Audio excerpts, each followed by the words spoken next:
Fam, what's going on? Kyle Henderson, Bama Football on YouTube. I appreciate you guys being here. Today is our Roll Tide watch along as we have Alabama versus Oklahoma. This is a live streaming scoreboard. What I need you to do right now is hit the thumbs up inside the comment box as many times as possible if you think Alabama is going to beat Oklahoma. Let's see how many thumbs up. Do you think we can get 100 thumbs up? Just like literally you posting thumbs up. You know what I need? We got T up in the house. T, what's up? Hello. You know what we need is we need that thumbs up that I got from Gladiator. I went to see Gladiator. We got the game starting here in like 10 minutes. It's on ABC. Go watch the game. We're watching it with you. I watched Gladiator. I liked it. And they gave me a thumb that I'm going to bring up. So hit the thumbs up on this video and drop a thumbs up inside the comment box right now if you think Alabama is going to beat Oklahoma. This is the watch along, kicking it with you guys in Tuscaloosa. What's up, KTK? Appreciate you being here. Thank you so much. Yeah, probably. You don't have to get it. It's all good. They know what a thumbs up is. I was going to have the thumbs up, but we'll have it for the next time. I appreciate you guys being here. You know, I wanted to go over real quick some college football scores because there's been some impactful games. Who inside the comment box watched Alabama? Who inside, Tony just tweeted, it got me sidetracked. Who inside the comment box watched Indiana and Ohio State? Okay. This game, I think what happened, look, okay, we're getting so many thumbs up. Let's see how many we can get. In our thumbs up challenge on the video today, can we get 400? Is that impossible? 400 thumbs up? So this game today between Indiana and Ohio State, I think clearly what happened was we knew exactly what was going to happen in that Indiana was going to be exposed. 38-15 is the final score. Is there anyone shocked in here that was the outcome of this game? Again, Alabama and Oklahoma starting here momentarily. I am not shocked to see the score. The more that I think about it, I think that Indiana is probably still in the playoff hunt with Ole Miss losing. And we'll talk about that in just a second. Indiana's offensive line allowed 5 sacks today. And I think for that first part of the game, they played pretty well. I'm not going to lie. But those are all scripted type plays. We're not, we see this commonly in college football. But it's the second half that really separates the team. Caleb Downs, former Alabama player, had a punt return for touchdown. He looked nice running the ball back. Like, I like that punt return, but there's a huge difference between his speed and Ryan Williams' speed. Whatever the case, both great athletes, both will be in the NFL. I would imagine the way that the world works out, Ryan Williams and Caleb Downs probably end up on the same team. So, anyways, Indiana loses its first game of the season. I've been telling everybody that they are an absolute pretender. Now, let's talk about Ohio State. If you think they are a legitimate contender, inside the comment box, type C for contender with Ohio State. I'm going to go ahead and type C. Look, this Ohio State team has a very good quarterback, Will Howard, 22 of 26. It's pretty, that's a quality day, right, at the ballpark. 201 yards. You have Trayvon Henderson, who had a nice day running the football for Ohio State. And Emeka Mbuka had 7 receptions for 80 yards. So before I move on from this Indiana and Ohio State game, Indiana's coach was asked following the game if he feels that Indiana still deserves a seat at the playoff spot. And I think, it is a good question, but 10-1, you got to think they finish 11-1. I don't even know who they play next week. I would imagine that's somebody light. Here it is. They play Purdue, okay? So they beat their in-state rival or whatever. They beat Purdue. They're going to finish 11-1 on the season. And I think considering that Ole Miss just got eliminated from the playoffs, yeah, at least in my opinion, you got to think they're in. These Big Ten teams, look at this match. Look, 26-25? Are you kidding me? Penn State, don't worry. We'll come back to you. All right, who was surprised by this game? And again, Alabama, Oklahoma starting here momentarily. We'll watch the game with you. Get comfortable. If you're of age, pour yourself something to sip on. And we're going to have at it, as Alabama is a 14-point favorite on any given Saturday. So who knows? You got to be able to take care of the football. You got to play at a high level in SEC regardless. Look at what just happened to Ole Miss earlier today. They go on the road to the Swamp, and they lose to the Gators and a rising Billy Napier, right, who's done an amazing job. No one's seat was hotter in the world of college football than Billy Napier. We thought at one, remember that we didn't think, but like the rumor was that Lane Kiffin was going to end up coaching at Florida. And then Billy Napier just beats Lane Kiffin and knocks Lane Kiffin out of the playoffs. All right, let me ask you. Usually I set up like my boards and I'll do that tomorrow. And what I mean by that, by like looking at all the fine details. Do you think that Ole Miss is out? Is Ole Miss out? Yes or no? Type Y for yes if you think they're out, and type N for no if you think they're not out. And that is Find My Phone. I have to think that they're out, because I think in this SEC debacle, you're going to have it probably a 5-team finish for second place. And you can only take a certain amount of teams into the playoffs from the SEC. Now, does Ole Miss deserve to get into the playoffs? I would probably say, I don't know. Right now, no, because it's where you lose at in the season. I think they're out. So, right? I mean, a lot of people saying yes inside the comment box. Again, we got Oklahoma, Alabama. This is the live streaming scoreboard. I watch the game with you. I give you my take. We talk about the game, show you guys some stats. We have fun. It's a place for Alabama football fans and college football fans to hang out. So it is Saturday night. Let your hair down. Have a good time. Yesterday was my birthday. It was my 41st birthday. I went to go see Gladiator yesterday, Gladiator 2. Has anybody seen Gladiator 2 yet? I'm going to rate it a 7.5 out of 10.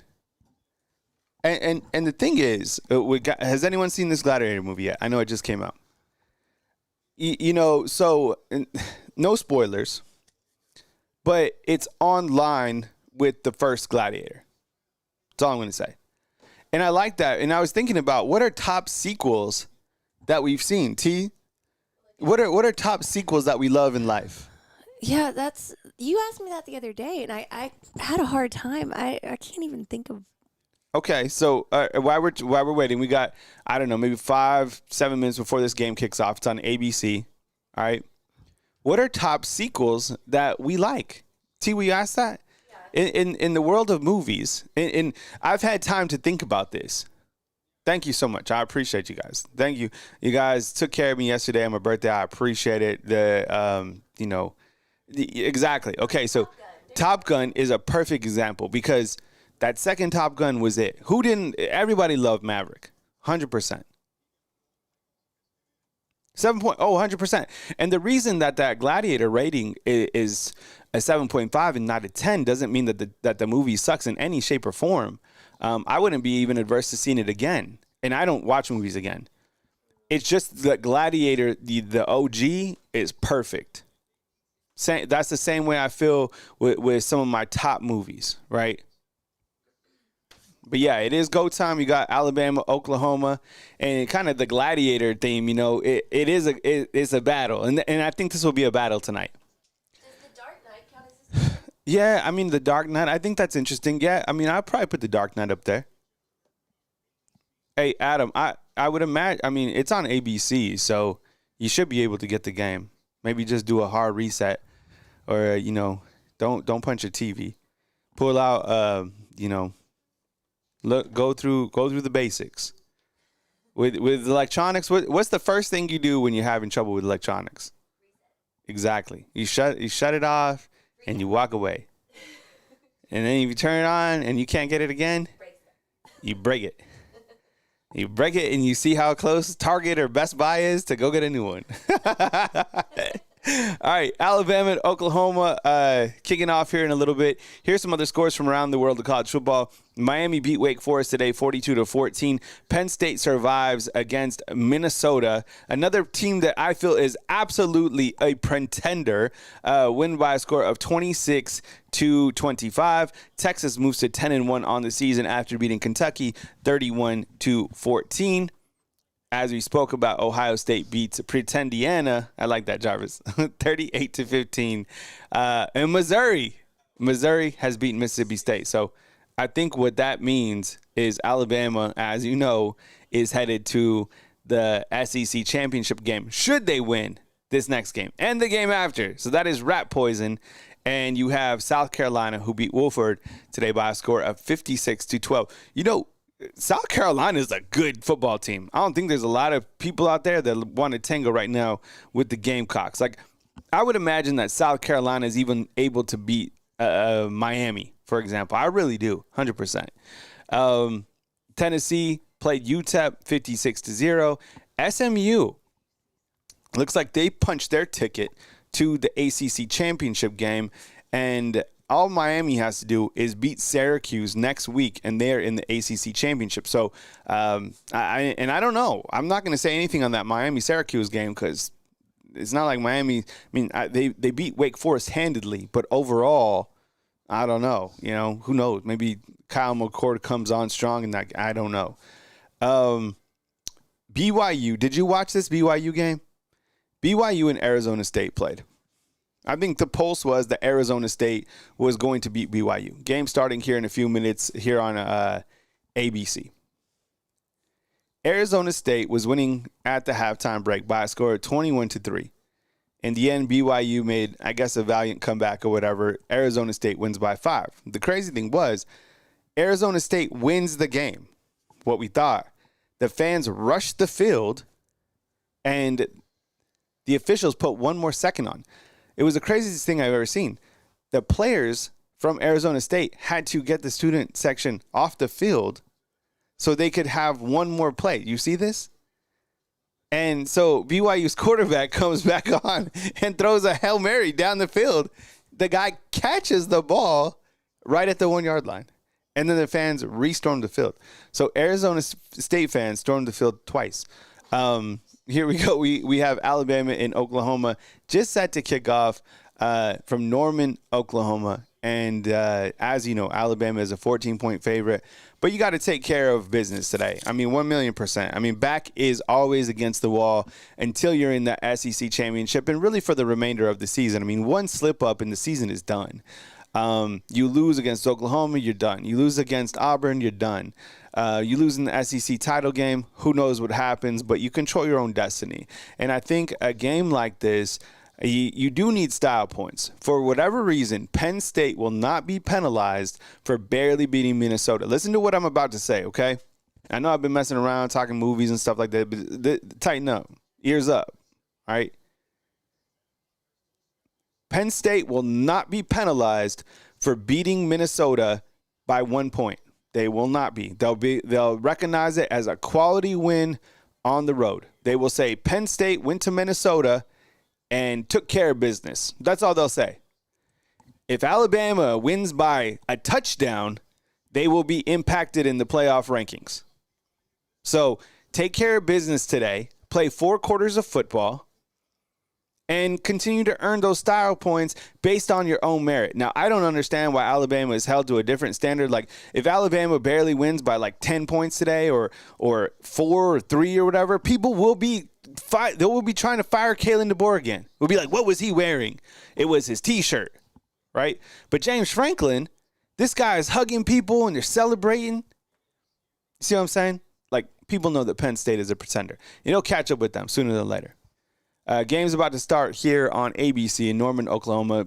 I think North Alabama Storm Chase has us like at 55 degrees for the kickoff. Oklahoma is having senior night tonight. A team that still has pride in performance, is still trying to put something together in the back end of the season, whatever that means for them. Was Texas ready to join the SEC? Clearly, right? Up at the top. Oklahoma, I think they found out quickly that the SEC don't play. And the Big 12 is not like the SEC. Even last year, the two conferences are so different. And you see that parity right now within the SEC.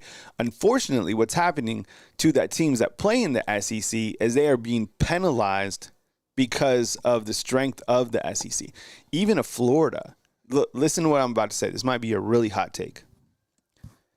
Who's to say that South Carolina or even a team like Florida right now, I know Florida's surging at this point in time, could one of those two teams, South Carolina or Florida, could they win the Big 12? I think let me ask, fam, could South Carolina or Florida this year win the Big 12? As you saw, Colorado just went down, losing to Kansas, right? Arizona State beats BYU. So you're only probably going to get 4 teams into the playoffs from the SEC. I think 5 go in. I think 5 are deserving, right? DK, see what I'm saying? Hey, Dirt Bike, what's up, man? Appreciate you being here. Brian, what's going on? Adam, I'm glad you found the game. If you're looking for the game is on ABC. This is the watch along. We talk with you during the game, about the game. So, if we could stream the game, obviously we'd do that. How do the guys from like the Philippines or wherever they're streaming these games out of? Because people do stream the game. Yeah, they're on like different rules in different countries. But they don't interact with you. And that's what we're going to do. So we got you guys. We take care of you guys. We'll show stats and scores, and we'll talk about the game as it comes in. 130 in. If we can get 200 thumbs up on this video, I'd appreciate you guys. And T, can we put a poll inside the comment box right now? Will Alabama win this game by more than 14 points? We can talk about the rat poison, right? I'm sure that the rat poison isn't seeping in the minds of the players.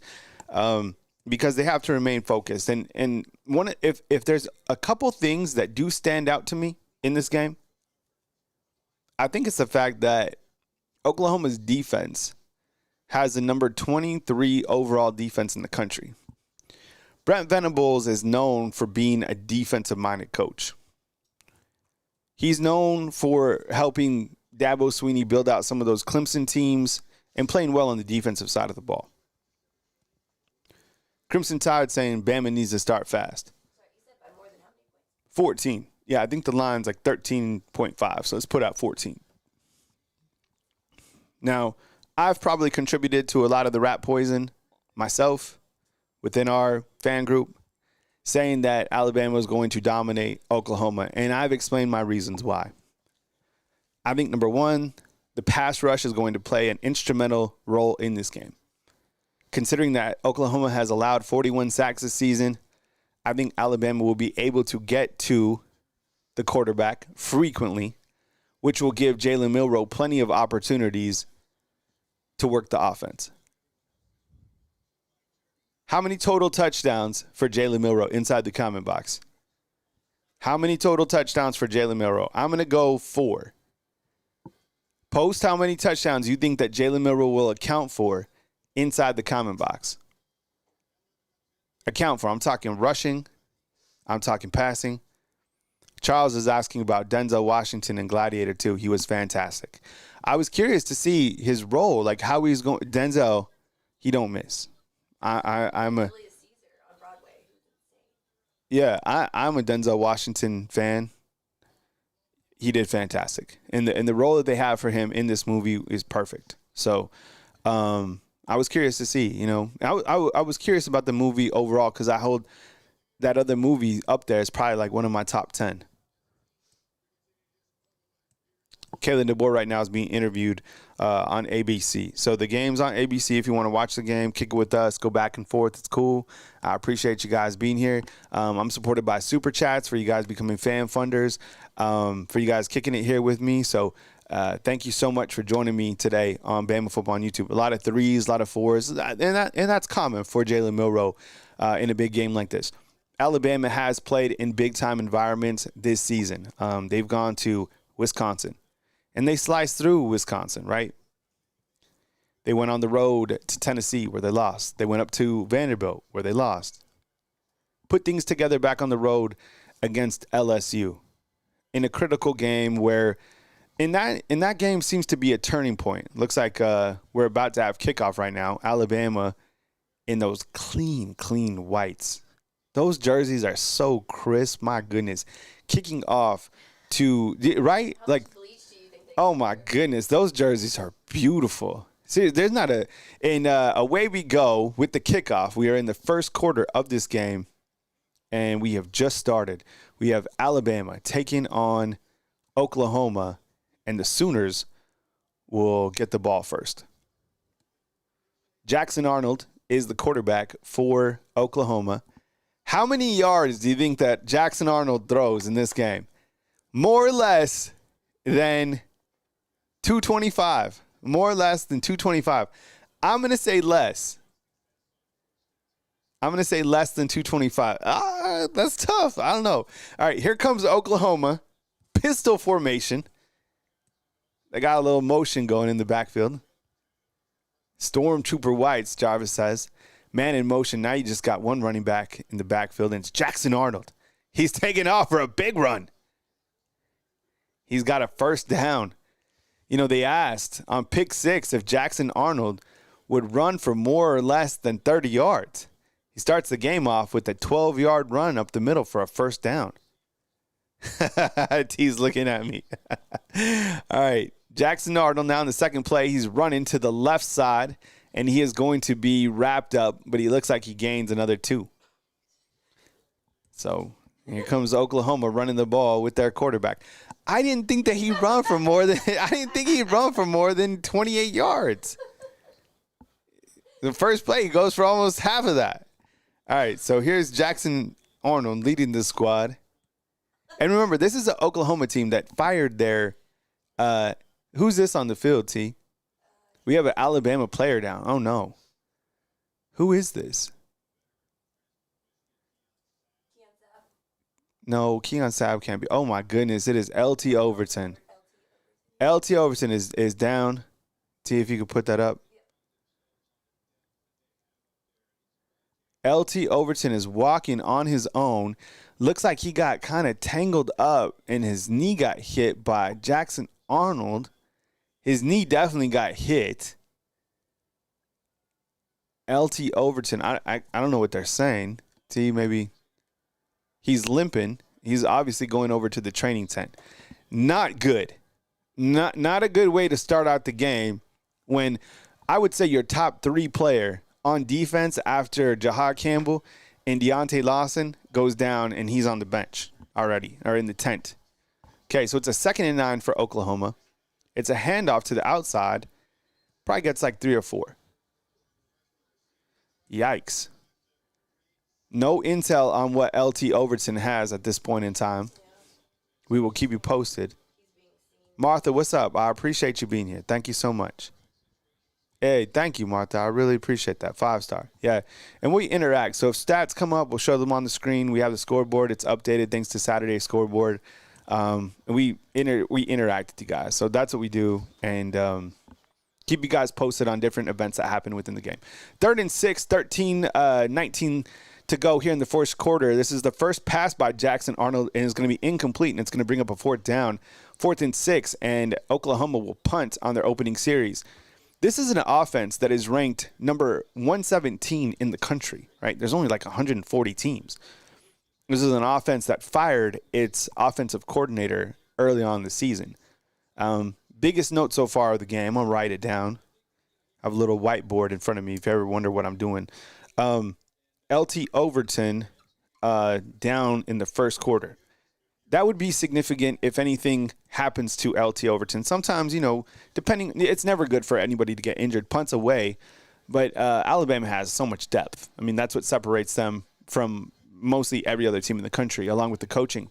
But a player like LT Overton, that's significant. That's top tier injury news type stuff. So we'll keep you posted if we hear anything on LT Overton. And of course, we need your help as well. If you see LT Overton back on the next defensive series or something like that, let us know inside the comment box and we will pin a message.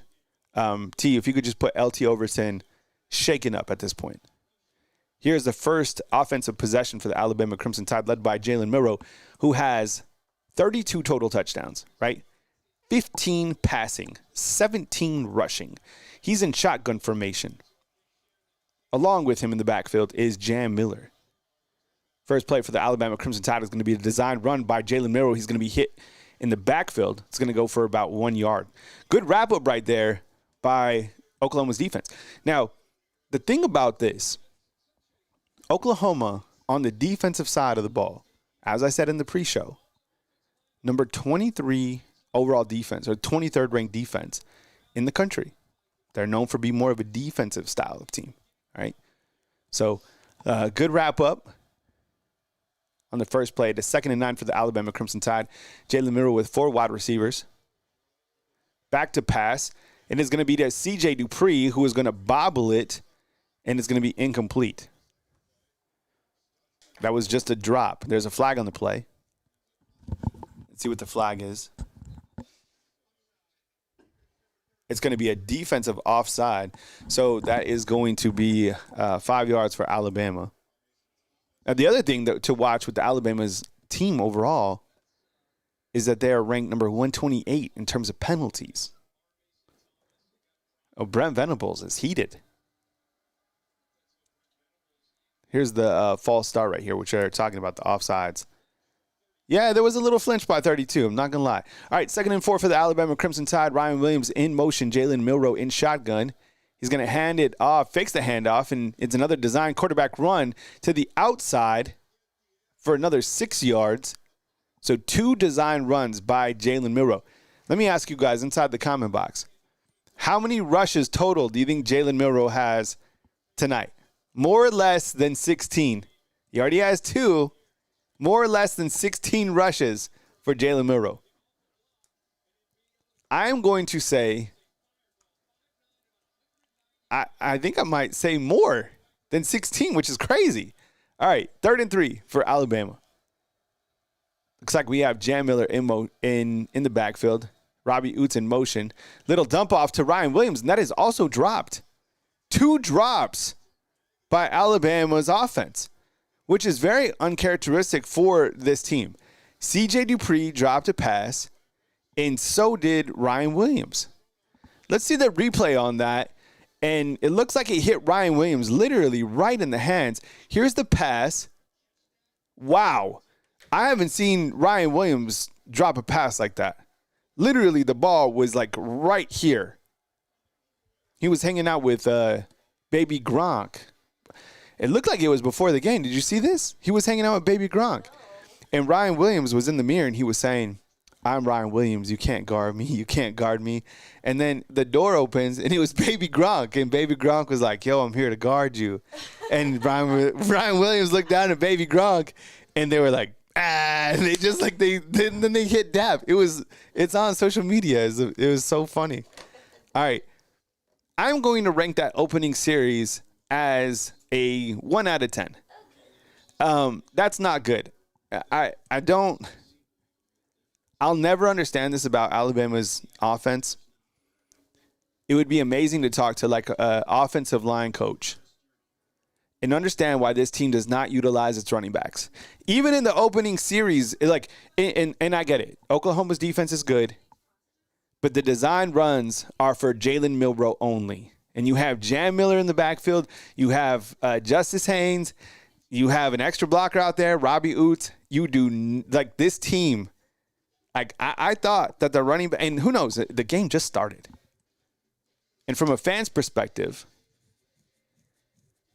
you know, you're like, why don't you use a running back? But, you know, when you have Jalen Milroe, that's the other thing. Jalen Milroe, he's 0 for 2 passing with 2 drop passes. Baby Gronk he's like a social media personality. He's young. He's a minor. He's like, I don't know. He's like a little football player that wants to be like Gronk. Yeah, and he's got to be like 12. Something like that. Braden says, Kyle, dude, you worry too much. What am I worrying about? I ain't even playing. I'm not worried at all. I think I'm worried that guys drop passes. That's not execution. I mean, I think you have a right to be worried about that, right? But I do think I worry about the fact that they don't use the running backs. But then, you know what? You could also say, well, that the offense is still scoring 39 points per game, which is number 10 in the country, right? So, and I think that the offense will be completely different next year once Jalen Milroe goes to the NFL. By the way, Jalen Milroe will be drafted by, I'm going to say, the New York Giants. The New York Giants. The Giants just kicked Daniel Jones to the curb. I think that Jalen ends up with the Giants. That's what I'm going to say. Yeah, right? Byron knows who Baby Gronk is. All right, so it is 0-0. And the opening drive for Oklahoma, they ended up punting. Okay, they got one first down up a 12-yard run by Jackson Arnold, their quarterback. But the worst thing that happened on their drive was that LT Overton went down with some sort of leg injury and hopped off into the injury tent. So we have that written down in terms of something that we're watching. Alabama's opening drive, 2 design runs by Jalen Milroe, an offsides by Oklahoma, and 2 incompletions that were because of dropped passes. He hit C.J. Dupree right in the hands, dropped it. Hit Ryan Williams right in the hands, he dropped it. So here we are with Oklahoma's second offensive possession. It's early. Not sweating. Jackson Arnold in shotgun. He has a tight end. He has a running back. He has all sorts of stuff back there. And it is a run right up the middle, a big run past the 50, past the 40, and he's pushed out of bounds. And that is a gain of 40 yards. You know what? This misdirection, it kind of reminds me of something that Auburn is going to do next week. Oklahoma's had 2 weeks to prep for Alabama. 2 weeks, okay? And here you say a 40-yard game. LT's back. Okay, thank you so much. All right. Give him a little shout out, T. Who was that? LT, who was it? Is that Uncle Monk? Raise the bar. Raise the bar says that LT's back. I didn't see it. I was watching that 40-yard run by Oklahoma. Yeah, so right now, early on in this game, Oklahoma already has 59 rushing yards, which is not good to start out within the first quarter, right? Do the math. 59 times 4 isn't good. Jackson Arnold, back to pass now. Here comes the pressure. Steps up in the pocket. He's going to run, and he dives for 6 yards. So it's going to bring up a 3rd and 2 for Oklahoma. This Oklahoma team clearly wants to run the football. There's a blitz on the outside, and Damani Jackson wasn't able to get Jackson Arnold, who's able to scamper for 6.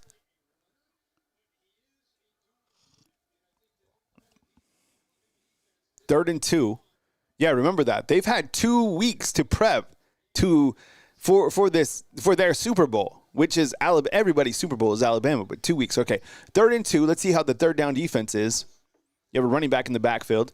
They hand it off to their running back. It's going to be a fumble, and Alabama jumps on top of it. The turnover chain is coming out. It's Deontay Lawson that gets it.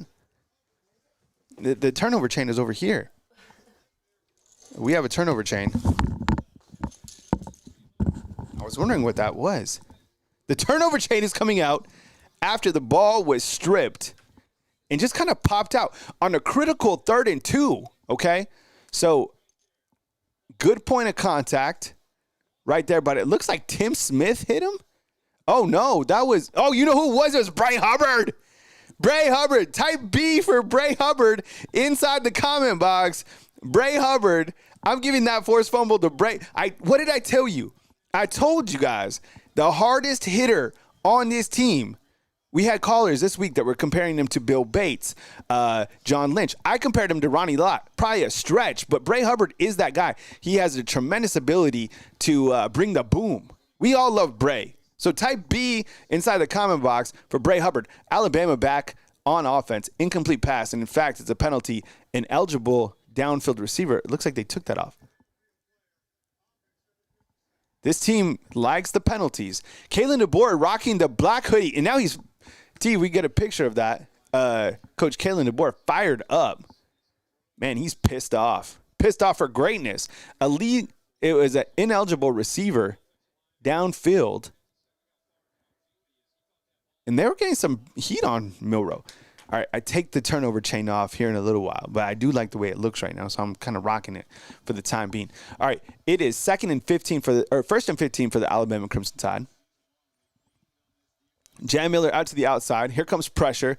Milroe steps up. It's going to be incomplete. It was intended for Ryan Williams. Jalen Milroe in this game. I'm going to have to use some different stats. The stats are a little slow on this side. It's okay. It's okay. We just Jalen Milroe right now, even that stat feed is slow. I think I have it mentally as Jalen Milroe was 0 for 4 to start the game. And some of those, run the ball, right? Let's see what they do. Oklahoma adjusting. It is 2nd and 15. It is a design run by Milroe, who just falls down. I do not like what is going on with Alabama's offense right now.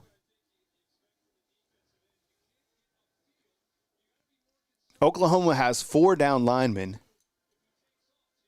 Getting to Proctor, and Proctor, I don't even know what that play was. I think Oklahoma has Alabama off kilter a little bit. This offense, look, either Oklahoma had a really good game plan or Alabama is just not playing up to its standard right now. It is 3rd and 16 for the Crimson Tide. Alabama is not running the football with the running back yet. Milroe back to pass, going for the big one downfield, and it is going to be caught by Jeremy Bernard in a critical situation for a gain of 32 yards. Now, that was fantastic right there. You had great blocking. Jalen Milroe is reading that safety. Excellent blocking by the offensive line. He steps up and he puts it into a really tight window. That was a fantastic pass by Milroe. Type M for Milroe after that. I think he deserves it. Will you type M for Milroe? That was right on that was a big time throw. That was a 3rd and 16, right? 1st and 10. Here's our first run to a running back, and that is going to be to Justice Haynes for 7 yards. Wow, what a throw. I think at that point I was starting to feel Oklahoma starting to kind of gather a little bit of momentum. Big time throw by Jalen Milroe to be able to step up, find his number 2 target, which is Jeremy Bernard, for a big 32-yard gain. Milroe at this point in time, 1 of 4. 1 of 4 passing. 2nd and 3 for Alabama. That was a big time throw. First run for Alabama. They're going to go back to Justice Haynes. Haynes gets another 4. It's going to be a first down for the Crimson Tide. You know, in the combination of running backs here, we haven't been able to see these running backs be ultimately utilized to their full potential. That's why I would probably give Ohio State, they probably have the best tandem right now in college football at the running back position. Alabama probably right behind them. And I think Alabama probably has the best trio of running backs, including Richard Young, who's also featured from time to time. It is 1st and 10 for the Alabama Crimson Tide, 6:52, and it's going to be designed, it's actually going to be a run option keeper by Jalen Milroe, who gets another 4. Milroe has 5 rushing attempts so far. Just a little option keeper to the outside. But good containment right there by Oklahoma. 2nd down. Man, I still can't get over that throw. That was just – because then Oklahoma probably gets a little bit of momentum from that. Now it seems like things will start to settle in for Alabama. 2nd and 6. 6 minutes to go. Jeremy Bernard in motion. Milroe is going to take it on another quarterback keeper. Spins. He's going to get away from a defender. He's going to be tackled in the backfield. And that was literally like Milroe got it. He just dipped and he took off. And Oklahoma makes a really good play. Oklahoma's defense is fast. Steve, what's going on, man? I appreciate you being here. James, Brian, what's up, man? Damian, what's going on? What does the poll say right now? We have 144 votes. T. So it looks like 73% say that Alabama will win by more than 14. All right, so 73% of you think that Alabama will win by more than 14 points, which is the line. It is tied right now, 0-0, 3rd and 10 for Alabama Let's see what happens. Milroe back to pass. He's looking. He's going to connect with Ryan Williams. Hollywood makes somebody miss. He spins Hollywood into the end zone for a touchdown. Alabama into the end zone. 8 plays, 79 yards. Ryan Williams with the 41-yard touchdown. T, if you could get that. That was absolutely amazing. Yo, Ryan Williams, this young man, what he's able to do, you're looking at probably somebody who would be an impact player in the NFL, to be honest, all right? So Ryan Williams comes outside. He gets to the outside. Milroe puts it on the money. He stops. He shakes off a defender, hits the brakes on another guy, spins off. It was kind of like a mini Georgia where he hit the brakes on these guys. Man, how this guy is not human. Oh, it looks like they're going to call him maybe out of bounds. Yo, type Hollywood. Yo, we have a Hollywood emoji. Type Hollywood right now for Ryan Williams' play.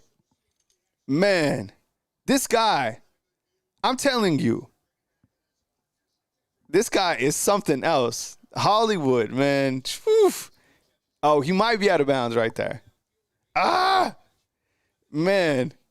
This dude hit him with the spin. He probably learned that from Baby Gronk before the game.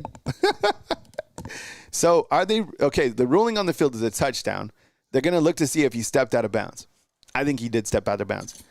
The guy was due for a big game. It's kind of been a little bit, probably in a little freshman slump, if you call it one.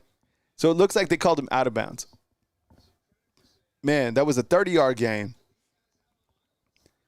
I'm sorry. I just get so excited talking about Ryan Williams because I think he's the most electrifying player in college football. Maybe number 2 after Travis Hunter. Like, that's how, and think about all the players in college football. That's what he does. Alabama inside the red zone, 1st and 10. It's going to be another Jalen Milroe keeper. Right up the middle. It gets a big chunk yards, just 7 yards. Alabama's now at the 3-yard line. So Milroe right now with already 7 carries. Alabama's actually at the 5-yard line. This is another keeper from Milroe to the outside. Man, these running backs do not. No, do we have is Auburn beating? Let's see.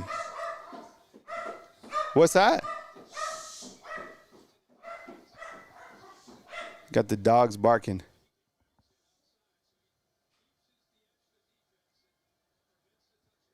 Auburn is beating Texas A&M by a score of 14-0, by the way.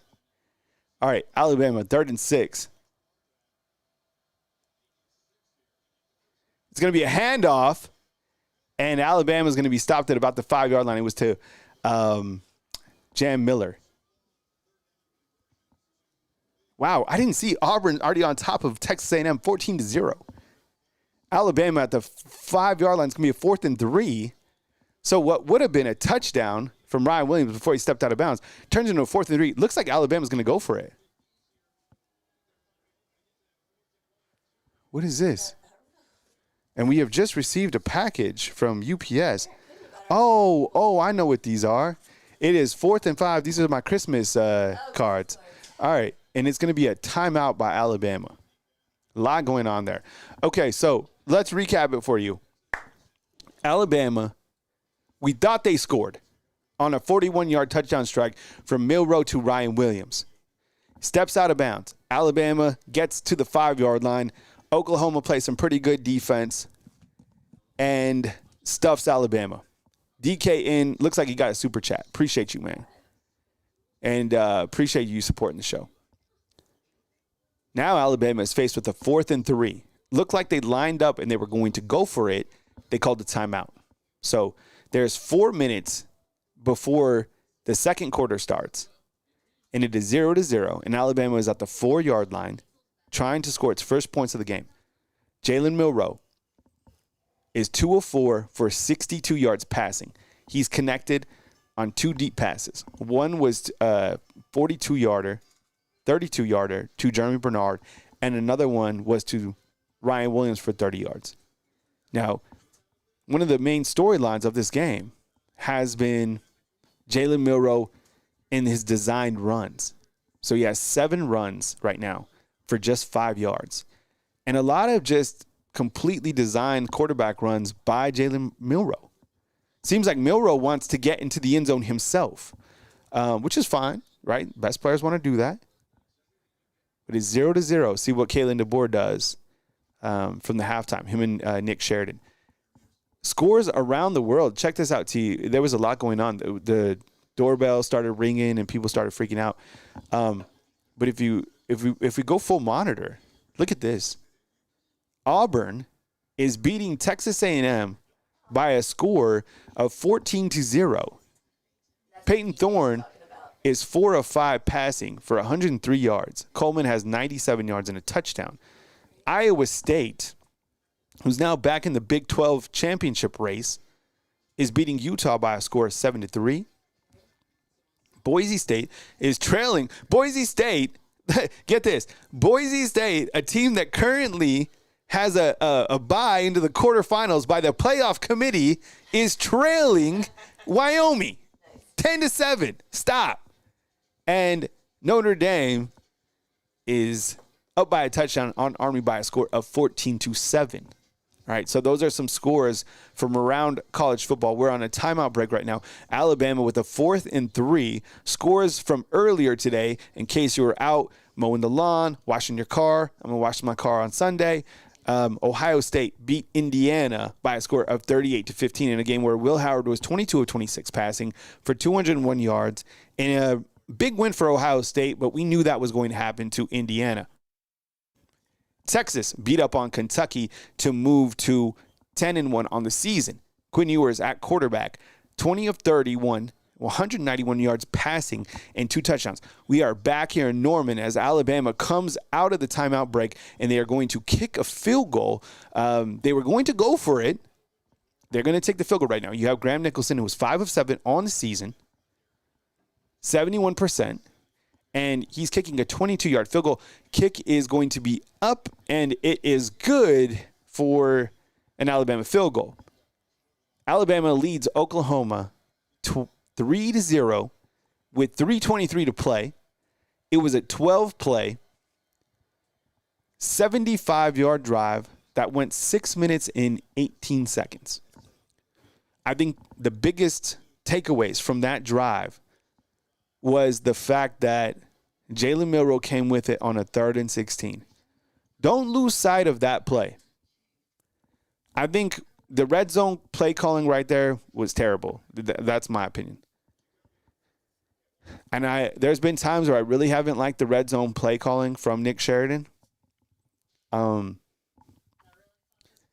they were faced with the 3rd and 16 and Oklahoma was feeling pretty comfortable, Jalen Milroe stayed in the pocket and threw a deep pass to Jeremy Bernard for 32 yards. Now, Alabama was just a foot away from scoring a touchdown when Ryan Williams caught a pass and then made a defender miss, spun off another defender, went in the end zone. It was called out of bounds on the review. That took 6 off, but you get 3 on as Graham Nicholson hits a 22-yard field goal. Alabama 3, Oklahoma 0. Alabama in this first quarter has 82 yards of total offense. Oklahoma has 70. Now, one of the things that I'm a little bit concerned about is the fact that Oklahoma, and let me ask you inside the comment box, are you a little bit concerned about Oklahoma's early success running the football? Yes or no? T, can you ask that? Are you a little bit concerned with Oklahoma's success running the football? I say success, take it with a grain of salt, but they do have 70 yards rushing so far. Xavier Robinson has 1 run for 40 yards. Jackson Arnold, their quarterback, has 3 rushes for 19 yards. They've been getting some big chunk yardage plays against Alabama, right? Someone asked me inside the comment box, I'm sorry I missed your name, chats are rolling through, about Caleb Odom starting. Look, I think when you look to the wide receivers for Alabama, it's important that you get Caleb Odom into the mix, as he's going to catch some passes, today or tomorrow. I have no idea. But including him in some shape or form is very important because you don't want him to get picked off in the transfer portal. I talk about this all the time. when you're here at Alabama, you're playing on ABC. You got to think the ratings right now, 8 million people watching this type of game, right? As the players' values increase, other teams are going to start to slide into the DMs to make them from a second-tier guy to a first-tier guy. And Caleb Odom, he's a freshman at Alabama that's 6'5", that has a tremendous skill set. It just hasn't been used yet. And I think it's important to include those type of players so they feel a sense of community and don't dive into the transfer portal once the season transfer portal windows open up. So Caleb Odom, tremendous talent, 100%. I know Ryan Williams kind of overshadows all of those wide receivers. Don't lose sight of Caleb Odom, who's a freshman, and same thing with Rico Scott, who got a touchdown last week from Austin Mack, who's a redshirt freshman quarterback. So if you're new to this stream, this is the Roll Tide Watch Along. My name is Kyle Henderson of Bama Football on YouTube. On the YouTube channel, this is what I do for a full-time basis. All this is a script that I'm reading, so I'm literally reading all the script that I'm saying right here, so I typed the whole script. Just kidding.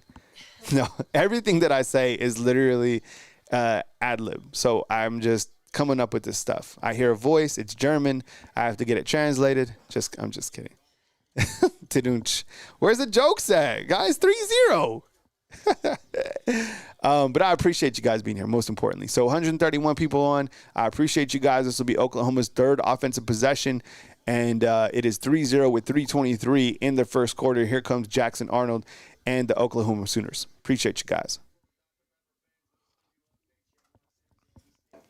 They got a little update coming from where is this game? Oh, is this game? Whoa, nice jump. Nice hurdle right there. Army and Notre Dame up top. They're getting some highlights.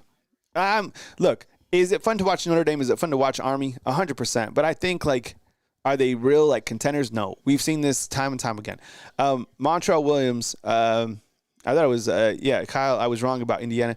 It's all good, man. I mean, you want to see good teams do well. Jackson Arnold running all over. Gets absolutely tagged by Devontae Smith, but picks up a huge gain of 11. I didn't think he was going to run for more than 28 yards in this game, T. All right, he already has 30 yards. So Jackson Arnold, clearly one of the better runners that Alabama has faced. And here comes Oklahoma off another first down that was a big gain of 11 yards. Jackson Dart, oh my goodness, they just hit Alabama with a shovel pass. The same thing that Vanderbilt used to do against Bama, and that goes for another first down. Chunk yardage against Alabama. 11-yard run by the quarterback. 9-yard run off a shovel pass. Here comes Jackson Arnold. He's back to pass. Decent pressure. Connects with the wide receiver. It's a first down. You know what? I'm kind of been surprised. That's at Yankee Stadium. Thank you, Raise the Bar. I was like, where is that stadium? Yankee Stadium. Thank you. Notre Dame Army playing at Yankee Stadium. I'm a little bit concerned about Oklahoma's moving the football against Alabama right now. They already have 96 yards of offense. You know, I'm no mathematician, but 96 times 4, that's over 400 yards of offense. Here comes Jackson. Oh, my goodness. Jackson Arnold with a huge run up the middle. This guy's going to run for 200 yards, isn't he? 28-yard run by this young man, just right up the middle. Literally, he's following his running back. It's a designed quarterback run. He goes right up the middle. There's no safety help. I thought he was going to get to the end zone. Jackson Arnold in this game already has 60 yards rushing. Yo, I'm serious. This is scary with this guy running like this because Auburn, I'm telling you, Auburn is going to try to run all over Alabama as well. Oklahoma now inside the red zone. They're at the 20. They are just moving the ball with ease. Gain goes for 0. Whoa, man. Bill Effin Murray called in earlier this week. He lives in Norman. He says there's a Walmart that just plays the Sugar Bowl constantly from 2014. And he said that Oklahoma fans are living off that game, and that's something that they're doing here. Jackson Arnold back to pass. He has time. Here comes Alabama pressure. He threw into literally 4 defenders.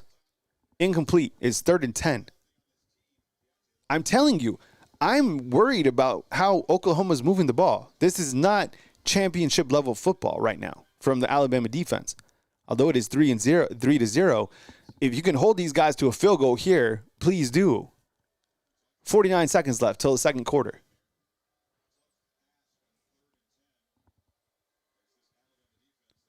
Arnold back to pass. Looks like a lot of pressure is coming from Alabama on this particular play. Here comes the pressure. They try to get to the outside. It is like a shovel double pass, and it's incomplete. Wow. So that would have been a touchdown. So what it was a wide receiver screen that turned into a pass, which would have been wide open for a touchdown, and the receiver drops it in the end zone. It would have been a sure 100% touchdown. What a play call. How did that guy drop that? Yeah, he should have caught that. Oh, my goodness. That's how you lose these games. Look at this. Oh, my goodness. The receiver dropped it in the end zone. That was a touchdown. So here comes Oklahoma. Thank goodness he missed it. This guy, Zach Schmidt, is 7 for 7, long of 56. And the field goal, he misses the field goal. Oh, my. Every team, it is crazy. You know what happens? The guy missed the field goal. He missed a short field goal from 39 yards out. He was 7 for 7 all season long.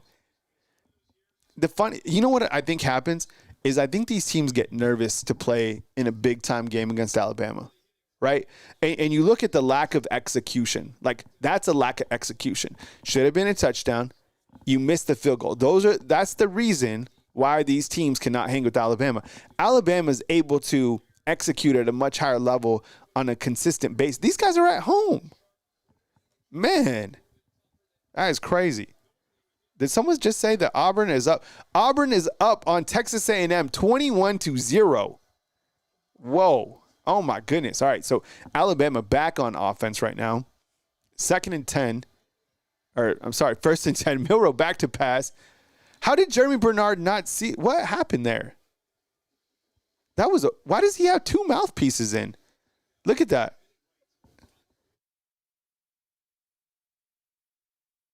Why does he have 2 mouthpieces in? I've never seen that before. What was that? He like shied away from the catch. What the hell was that? Did you see that? He went to catch it and then turned away. Weird. Jalen Milroe back to pass, kind of like a shovel pass out, kind of just dumped it to Ryan Williams, who falls. It is now 3rd down.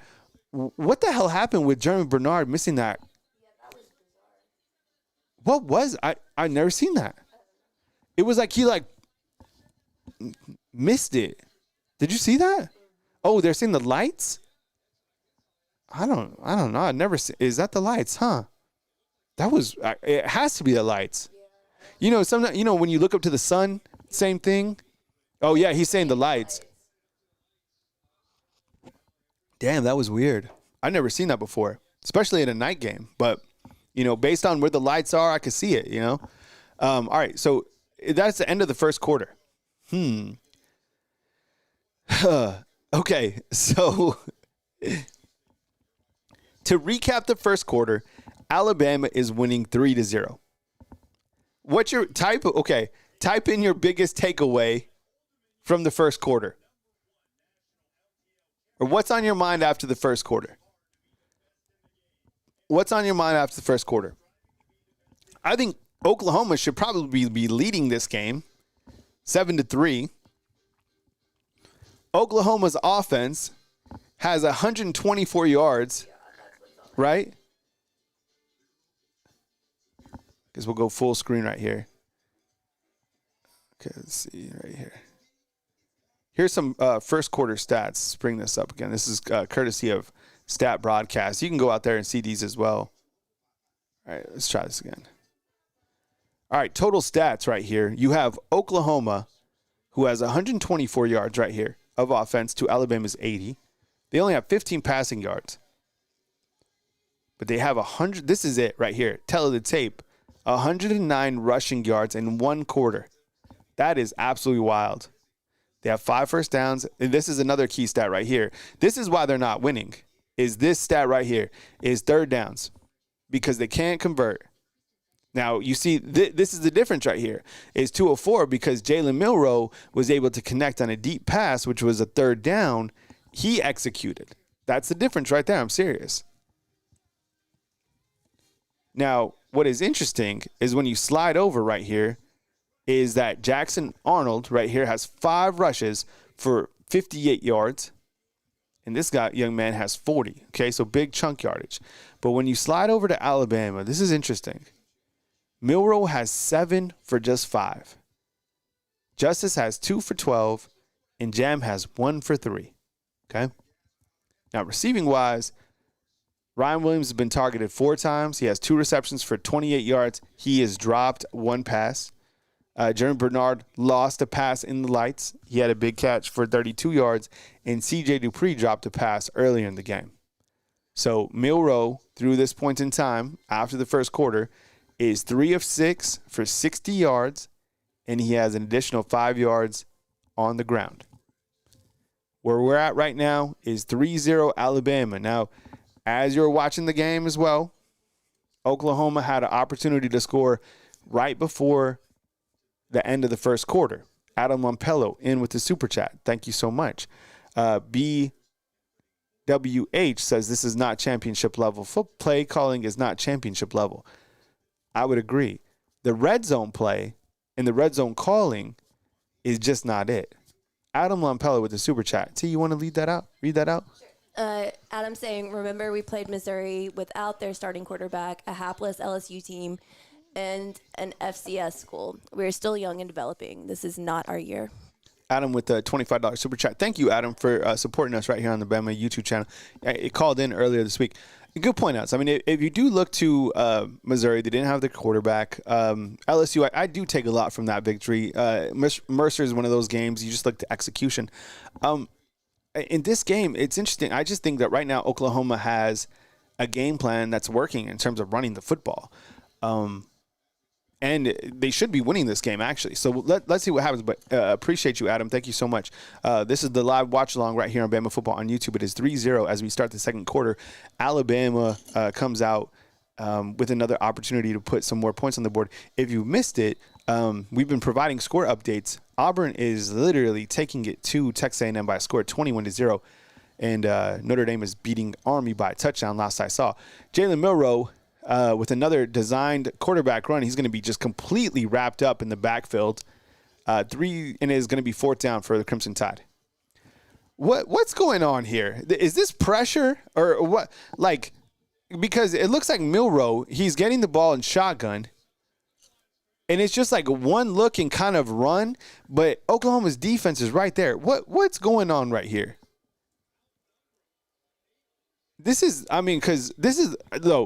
Oklahoma's defense is absolutely coming with it. And what are these play calls? Yeah, man. So Alabama's back to punt. That went negative yards. It's 4th and 12. James Burnup, one of the best in the business, punts it. And Oklahoma's going to have it like on the 40. Man. Really strange play calling right now. 3-0 Alabama. Leads 14-12. I'm not – look, the defense – yeah, exactly. Tweets Jones, what's up, man? The defense is literally waiting on Milroe. 100%. And I think – I don't know if you guys got mad at me or if we are – I was just pointing this out. I don't think there was any, like, back and forth. But I said Alabama's offense is Milroe. Like, it is Milroe. So if you can stop Milroe, you stop Alabama's offense. They don't use their running backs, right? He'll hit on some big throws, but if you can stop him, you stop Alabama's offense. Flag on the play.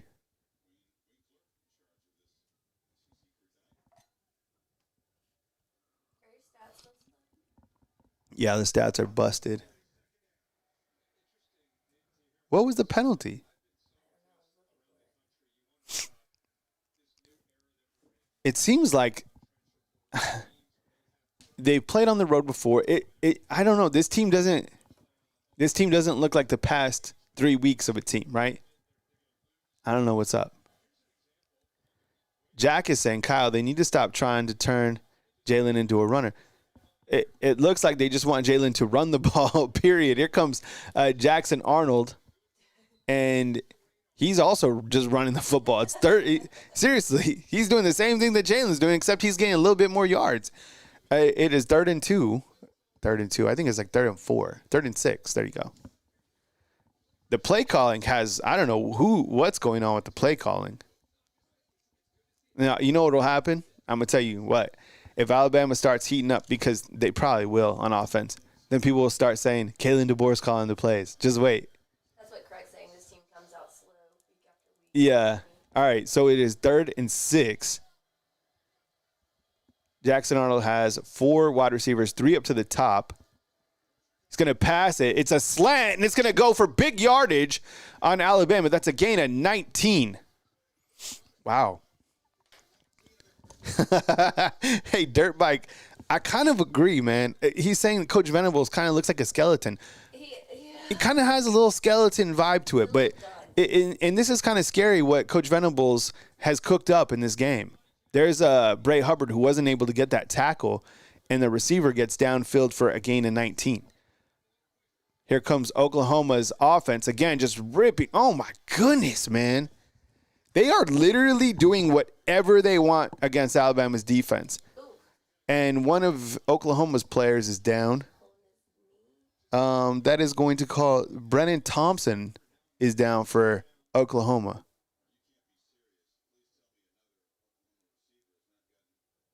Oh, man, he got rolled up on. Oh, man. You never want to see any of these dudes get hurt. It is 1st and 10. Oklahoma's offense. What the defense, they don't have a chance.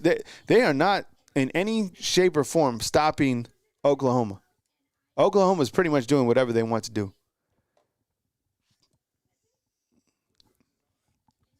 Wow. Kane Womack. Man, Kane Womack's having a tough time, and so is Nick Sheridan. I don't know what's going on with the offensive play calling, or are we just discrediting Oklahoma's defense? I don't know. But this team, you know what? And I've been riding out this whole pretenders for all these other teams for the last like 3 or 4 days. This Alabama team does not. This defense will get sliced up in the playoffs. This defense right here. So in the offense, I don't know how many points you're putting up in the offense like this. Not a good performance. It's early. Adjustments will be made. We're on a TV timeout as Oklahoma's wide receiver unfortunately got rolled up on. Prayers out to the young man. Hopefully he's okay. And other scores from around the world of college football. We'll go to the board. You have, let's see, go full screen. Texas A&M is getting absolutely stomped on by the Auburn Tigers. Peyton Thorne is 7 of 8 passing for 190 yards with 2 touchdowns. I'm telling you, this Auburn team, they do it all the time, right? Every single year. They do that. Auburn's the best team in the state. I don't know about that, but they're playing good at this point in time. How about this one? Your number 4 team in the playoffs. Your number 4 team in the playoffs is Boise State, and they are tied with the Wyoming Cowboys, who are 2-8 on the season. Oh, but let's make sure that the Group of 5 has a quarterfinal bye, please. Okay, thank you. And Notre Dame is beating Army. That game is on Peacock or NBC. It's at Yankee Stadium. Who has Peacock? I don't know. I think a lot of people in Canada. In Canada, huh? No, you know what? I think Peacock is more like for. Isn't Yellowstone on Peacock? Yeah, it's for shows, and they have a lot of good movies and stuff like that. But I don't know. Yeah, we have every other one, but not. That's the only one we don't have, I think. Yeah. All right, Utah. Trailing Iowa State by a score of 14-10. This wide receiver for Oklahoma who just got rolled up on, he is being taken off the field. So that's what we're on TV timeout for. Before that, Alabama is actually getting just rolled through by the Oklahoma offense, who's already posted 158 yards of offense in this game. So let's see what happens here. Here comes Oklahoma. We're back in action. It's another run by Jackson Arnold. And it looks like was Devontae Smith down? Oh my goodness. Deontay Lawson. Deontay Lawson is now down for Alabama. Oh, that looks like a cramp. Yeah, he's stretching out his right calf.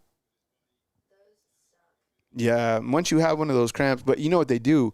They'll give him IVs at halftime. Yeah, pickle juice has always been a big one as well. It doesn't look like anything. Maybe something happened to his right knee there. Nah, I don't know. It looks like he's kind of clutching that knee. Oh, my goodness. Here, take a. Deontay Lawson is being helped off the field right now by Jeff Allen and the trainers. He's going to the medical tent. This is obviously not good news. I think LT Overton did come back into the game. Wow. So back-to-back plays. I mean, you say cramp, but yeah, I kind of think hyperextended as well. Just by the look on how he put his knee into the grass, right? Man, he looks like he's in pain. He looks like he's in more pain than a cramp. I don't know. Man, whoever's able to win the college football championship, I mean, like, these college teams are not like NFL teams. Like, the depth on the back end, man, that is going to be an absolute grind. Jackson Arnold is just running right down the field again. Another big gain of 8 yards. How are they going to stop him? Yanni's like, this is Vandy all over again. 3rd and 2 for Oklahoma. Holy cow. Arnold has 8 rushes for 67 yards. 67, T. All right. So Jackson Arnold once again on a QB keeper. He's going to, looks like he got the first down to me. Man, not good news if Deontay Lawson goes down. And then if Deontay Lawson, depending on what happens to him, you look to the depth and you have, and I've been talking about the depth at the inside linebacker. And to be honest, I don't feel good about the depth at the inside linebacker after Justin Jefferson. Not a knock on the guys, but you have Justin Okoronkwo, Caden Jones. Both those guys are true freshmen, right? Jeremiah Alexander is another guy. That's an area that I think Alabama will have to go into the transfer portal for, is a kind of a vet at the inside linebacker after the season. All right, it is 1st and 10. Oklahoma's now in the red zone. Pistol formation. It's going to be a keeper again by this quarterback, who's now rushed 11 times in this game. 2nd down. They have one of the top field goal kickers in the SEC. He missed the field goal earlier. Oklahoma should have scored on a wide receiver pass, and the receiver threw an okay ball, and the receiver dropped it in the end zone. That's why we're at 3-0 Alabama. No momentum, Jarvis said. Here comes Jackson Arnold. Back to pass. He's going to make some defenders miss, and he gets about 4 yards. It's going to be a 3rd and 7 for Oklahoma. This game has been, I think, you know what's scary about this game, as well as the fact that Oklahoma's winning the time of possession too. Anytime you start to see, and they have to do that.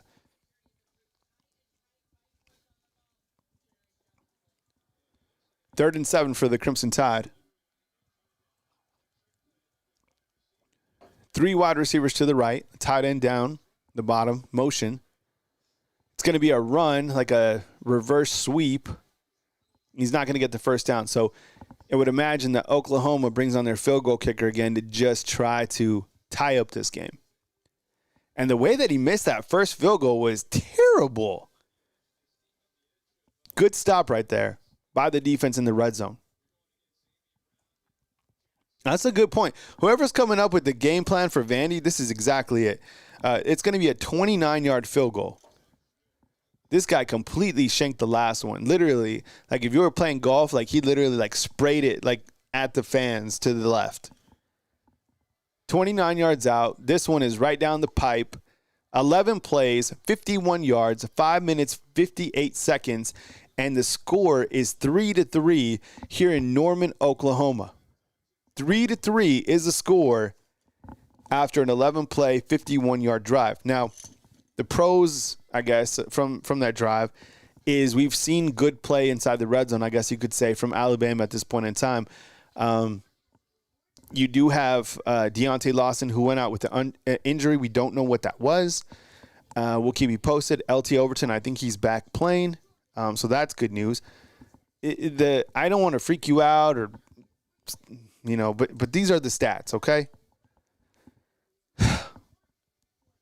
In the second quarter, with 8:14 to play, Oklahoma has 175 yards of offense, 141 rushing yards against Alabama.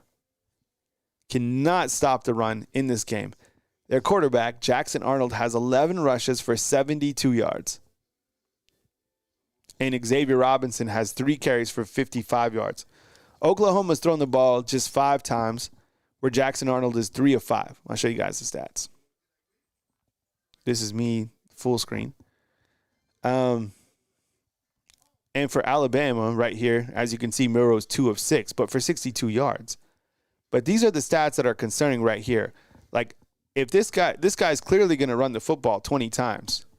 So, I mean, if you just multiply that, right, you have a quarterback who's might run for over 150 on you, which is not good. On this side over here, see, this is the glaring stat right here. 175, and anytime that's connected to the time of possession, which is at 12:28, you're going to have to rely on some big plays, which Alabama is clearly capable of, and it's early in this game. But, here we are right here with a 3-3 score. What would you like to see from Alabama in this next drive from the offense? Because it seems to me that Oklahoma's defense is pretty damn good, but Alabama's play calling has been pretty damn bad. It seems like they're giving Milroe like the tuck and run. They're trying to do what Oklahoma's doing, but Oklahoma's just executing better. I mean, Milroe already has 8 rushes, but he only has 3 yards. Basically, they're doing the same thing that Oklahoma's doing. Byron is saying run the ball, but you don't use the running backs. Yeah. They do not use the running backs. They use the quarterback.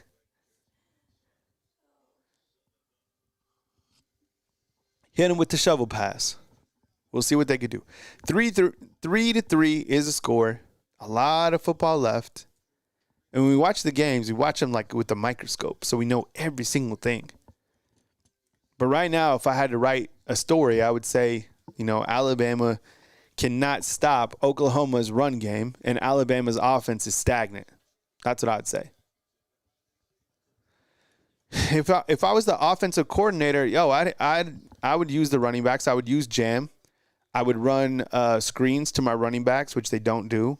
I would, maybe use some underneath or some crossing routes to Ryan Williams, Jeremy Bernard. The other wide, did Kendrick Law even come? Or Kobe Prentice? Right. What happened to those guys? Man. So, let's see what happens. Here comes the Crimson Tide. And who knows? All it takes is like one play to get some momentum. Jarvis inside the comment box mentioned, momentum. They don't have momentum right now. I think Oklahoma's defense has momentum, so break through that. Here comes the Crimson Tide. You have 2 tight ends on the field, C.J. Dupree and Robbie Oots, each lined up to the left side, along with Caden Proctor. That means a designed quarterback run by Jalen Milroe, in my opinion. And here comes Milroe. That's going to be a run to the outside with Jam Miller. Knew they were going somehow to the right or to the left. I like that play call. Anytime, I mean, think about it. You have CJ, Robbie, Caden Proctor, all those guys on the left side. Take it. 8-yard gain by Jam Miller. Here comes Alabama running the football with the running backs, and it's working. Another 8-yard. Look. A 9-yard gain by Jam Miller, followed by an 8-yard gain of Jam Miller. How about this? Run the ball again with Jam Miller. Like, whoa, like, feed this guy. Release him. Keep running the ball with Jam Miller. Again and again and again. 1st and 10 for the Crimson Tide after 2 rushes for 17 yards by Jam Miller. Here comes Jam Miller again. Another 2-yard carry. Okay, just because your running back gets 2 yards doesn't mean it's not working. Run him again. All right. I think sometimes maybe that's the mindset is like if they don't get like 20 yards, they're like, oh, we can't run the ball. No, it's like it takes time, right? You got to wear the defense down. You got to make the defense not want to face Jam Miller again, like ever again. 2nd and 8 for the Crimson Tide. Jalen Milroe on a design run, shakes off a defender, and then just goes down to the ground. What is this? This is frustrating. Okay, so you have a tight end, and here comes the outside edge rusher. So Milroe just kind of takes a look one time, and then just goes right to the ground. They have done that so many times. What the hell is that? So now it's a 3rd and 12. You have to throw here. It's going to be a false start on Oklahoma. Milroe goes deep. Ryan Williams catches it, but it looks. Did you see that catch he had though? That was crazy. You know what? What they don't do on like a 3rd and 12, and I rarely see them do that, is like a little screen to their running backs. I want to see that catch again. No screens to the running backs ever. Damn, that catch was tight though. Did you see this guy is oh my goodness. He turns into a gymnast. Yeah, okay, so there's a false start. Look at this catch. He's going to do like a full twist. That body control. Oh my goodness, man. His body control is like 99 out of 100, maybe 100. All right, so it is 3rd and 7 for the Crimson Tide. And he's tall and lanky, so it's more impressive. Milroe back to pass. Oh, that is the 2nd drop by C.J. Dupree. Man, another good ball right by Milroe. Man, C.J. Dupree has dropped 2 passes. Look at where the ball hits him. Right in the face mask. Oh my goodness, man. That is 2 drops by Dupree. 2 drops, man. No, Dupree's having it off. Man, you got look, everyone loves him. Maybe it's not your night. You got Josh Cuevas. You know, I mean, that kills drives. When you kill drives, that you can't do that. Man, got to catch the ball, man. James Burnup with the shank. Oh my goodness, man, this team. That's about as good as a ball that you could throw at a short intermediate passing to your tight end, who's usually sure-handed. 2 drops. You know what it was when they stopped running with Jam Miller. I mean, they had those 2 runs, then they went for 2 yards, then I can't remember what happened after that false start. Man, this offense, woof. Man, all right, so 3-3 after a shanked punt. I don't know. GP's like, what is going on? Did we get rat poisoned? I provided a lot of rat poison. I was happy that Indiana didn't win, because Indiana would have came to our little college football channel and there would have been 2 callers from Bloomington. 3-3 playoffs. Yo, this is a tough game. So other scores from around the world of college football while we're on a break. Let's see what we got. Notre Dame, no surprise, beating up on Army 28-7. Your number 4 team in the college football playoffs, Boise, is tied at halftime with Wyoming. Over here in Norman, Oklahoma, it is 3-3 in a game where Jalen Milroe is 2 of 7. Arnold has 72 yards, their quarterback. Auburn has finally allowed some points. They lead right now 21-7 in a place that Coach Saban said today on College Game Day that Jordan-Hare Stadium is haunted. Yeah, and then I keep seeing people say that Auburn's creepy at night. Really? Playing at Auburn is like creepy at night. Oh, wow. Yeah. I didn't see that. I don't know what they're talking about, but Wow. or what the story is behind that. Man, look, I get you guys are heated inside the comment box, and there's a million reasons to be heated. I think when you look to, and one of the things I was talking about is the execution. How are you executing, right, at this time of year? And look, you know what? I'm going to show you something, okay? See this score right here? Penn State, Minnesota, okay? 26-23. Penn State will not be punished for this. They will not be punished for this, I promise you. Okay? I don't know what the score will be of this game. I imagine Alabama wins this game. Alabama will probably be punished for this. That's the truth. People are like, this Oklahoma team, ranked number 117 on offense, all these sacks. They'll probably be penalized by this.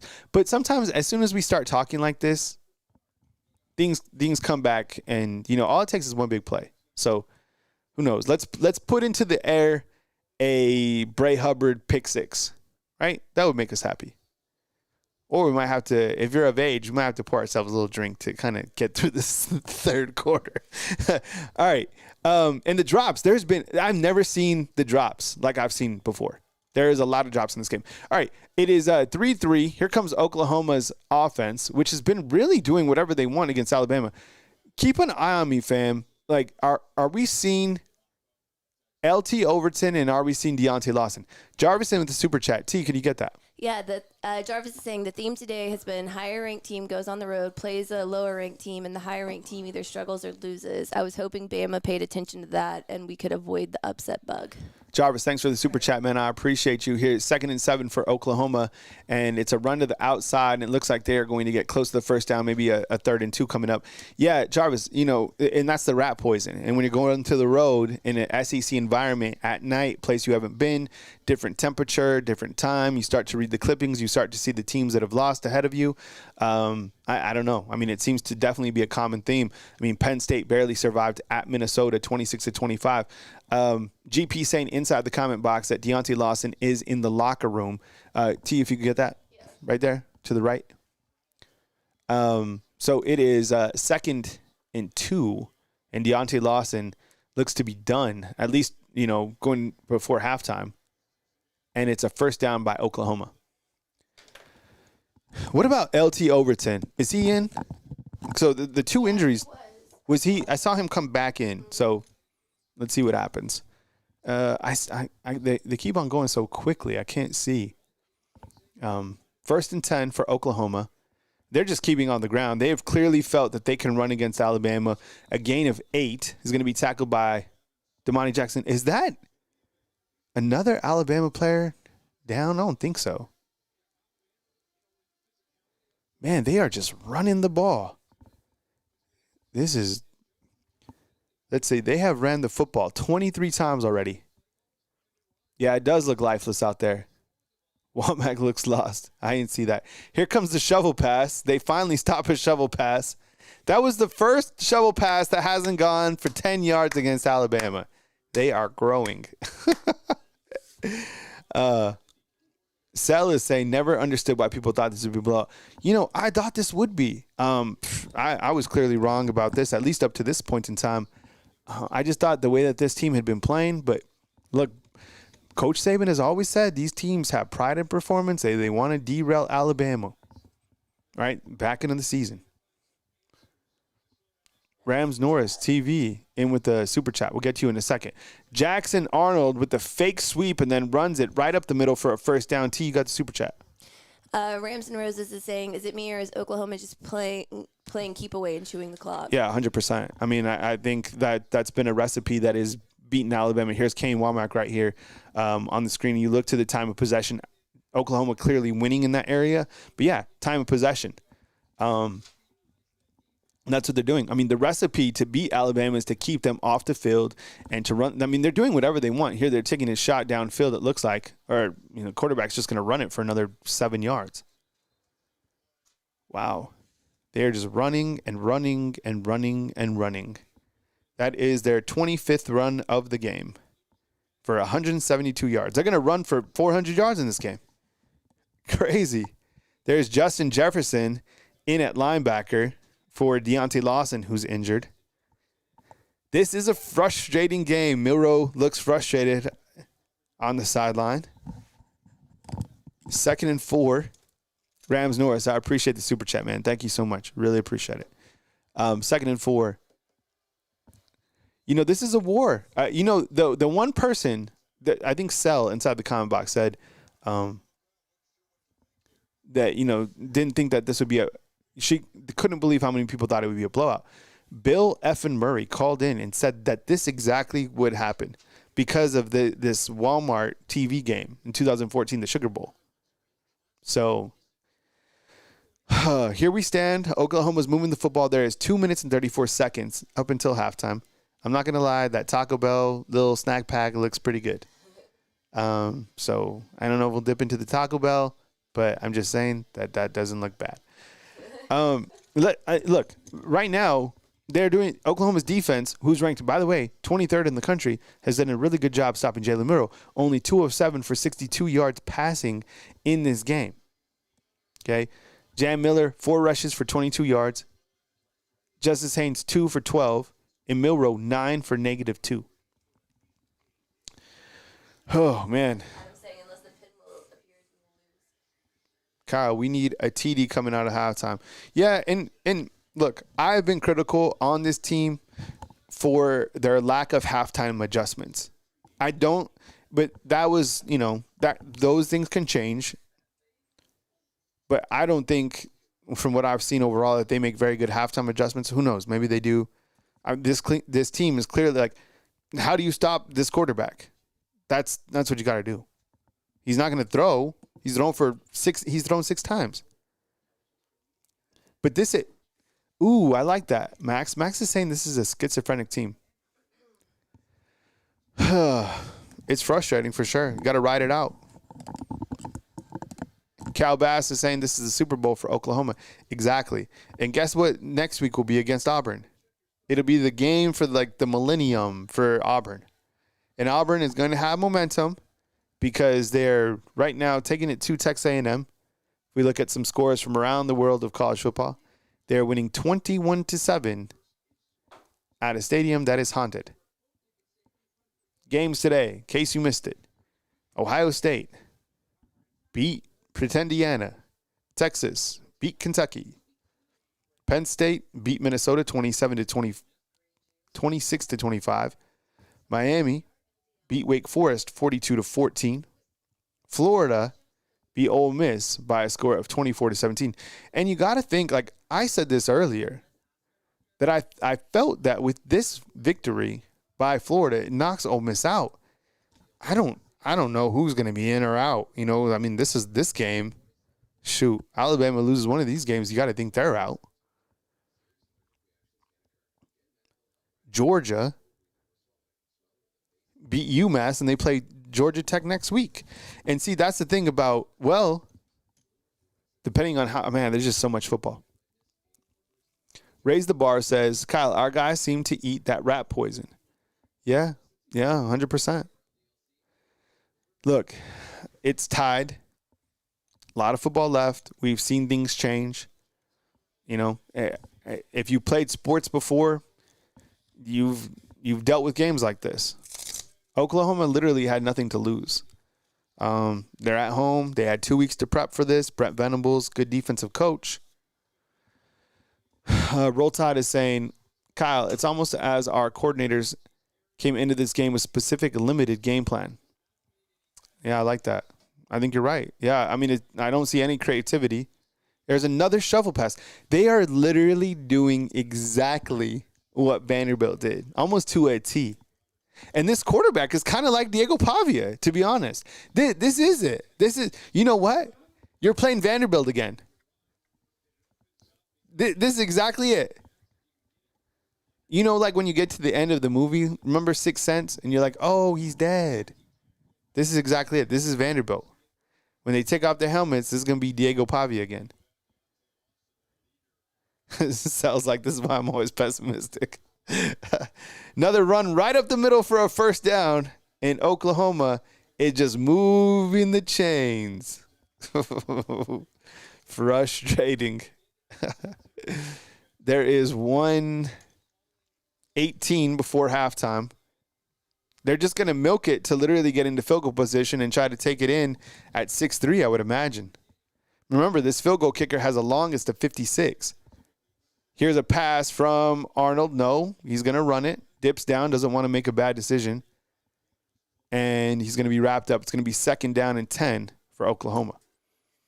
Damn, man. I didn't think that Oklahoma would play like this. Eric Johnson is saying it's going to be 6-3 at halftime if we're lucky. And they're smart, too. Look, Oklahoma is doing a really good job by playing keep away. Time of possession reads 17 minutes by Oklahoma. The exact same thing that Vanderbilt did, right? Time of possession. Play good defense. What's your frustration level on a scale of 1 to 10? 10 being like just absolutely pissed off. I'm kind of actually in chill mode right now. I'm frustrated, but there's a long way to go. I think what's making me the most mad is probably the drops. I think the offensive play calling is bad. And I think that the defense just simply isn't executing. So, I'd probably say 6.5 right now, 10, because there's a lot of football left. Who knows? But it just isn't it. And I know that they will be penalized for this game regardless of the outcome, because people will be like, it's either 6-3 at halftime or 3-3 or whatever. Maybe we got to pick 6 here. I don't know. Jackson Arnold with a humongous run up the sideline, crosses a 20. It's going to be a gain of, get this, 12 yards. Jackson Arnold, I want to tell you this, 15 carries for 95 yards. 15 carries for 95 yards. Bray Hubbard pushes him out. The guy is averaging 6.3 per carry. Here comes Oklahoma on the outside, and it is going to be a touchdown. Yes, Oklahoma gets into the end zone on a long running touchdown. Still waiting to see how far it was. 18-yard touchdown by Xavier Robinson, who, by the way, has, get this, 8 carries for 88 yards. This is absolutely unacceptable. You hear what I just said? Jackson Arnold, their quarterback, has 15 for 95 yards, and Xavier Robinson has 8 carries for 88 yards. There's 37 seconds left. I would imagine they might review this. Are they going to review it because he put his hand out? Damn. Woo. This is not good. 12 plays, 67 yards, 5-14. The kick is good. Oklahoma leads 10-3. All right. There's 37 seconds left. I think if you're Alabama, you sit on it and you go into halftime and you have a reality check and you're like, look, our back is against the wall. Where do you guys want to do right now? And these late season losses, I hate to say this, they're scary for a bunch of different reasons, okay? Number one, you see what's happening to the recruiting class, right? Recruiting class is getting absolutely picked apart. You're not the cool program anymore because you lost to Oklahoma, who's unranked. You would actually, if you lose it, look, I still don't think they lose this game. But these are the things that you have to, think about. And you tell your guys this at halftime. Like, wake up, execute. Like, we are fighting for a national championship. Dave Portnoy just put $100,000 on the Crimson Tide to win.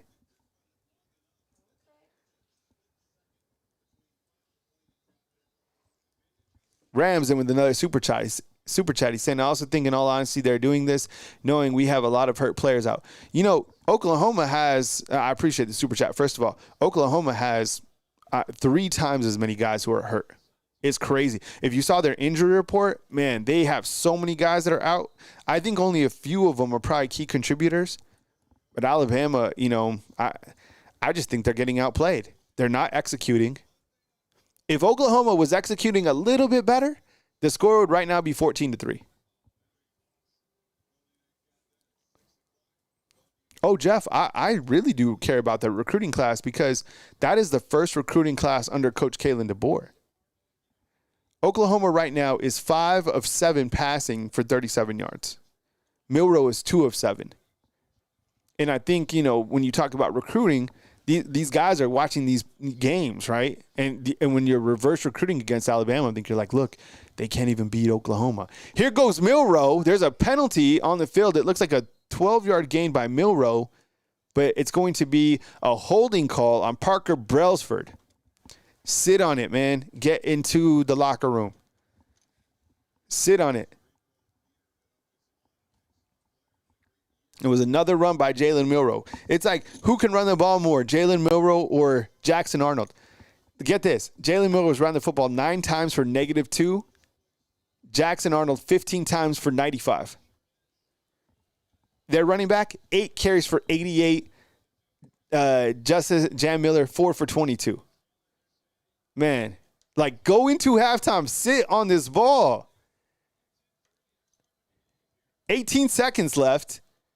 Alabama runs the ball, goes nowhere. Just take it. Looks like they're going to take it into halftime. All right, it is 10-3. Oh, my goodness.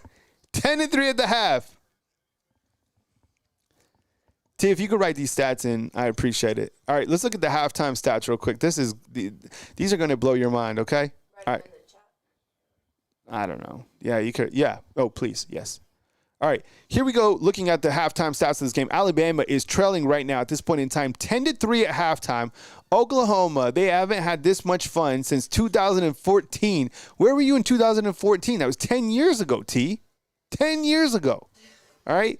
Jackson Arnold, 5 of 7 passing for 37 yards. Now, you see the wide receiver up top threw a pass that was incomplete. It would have been a touchdown. Jackson Arnold, look at this. This is terrible. This is absolutely terrible. See this? 15 for 95, 8 for 88. This is just, I haven't seen this before. Honestly.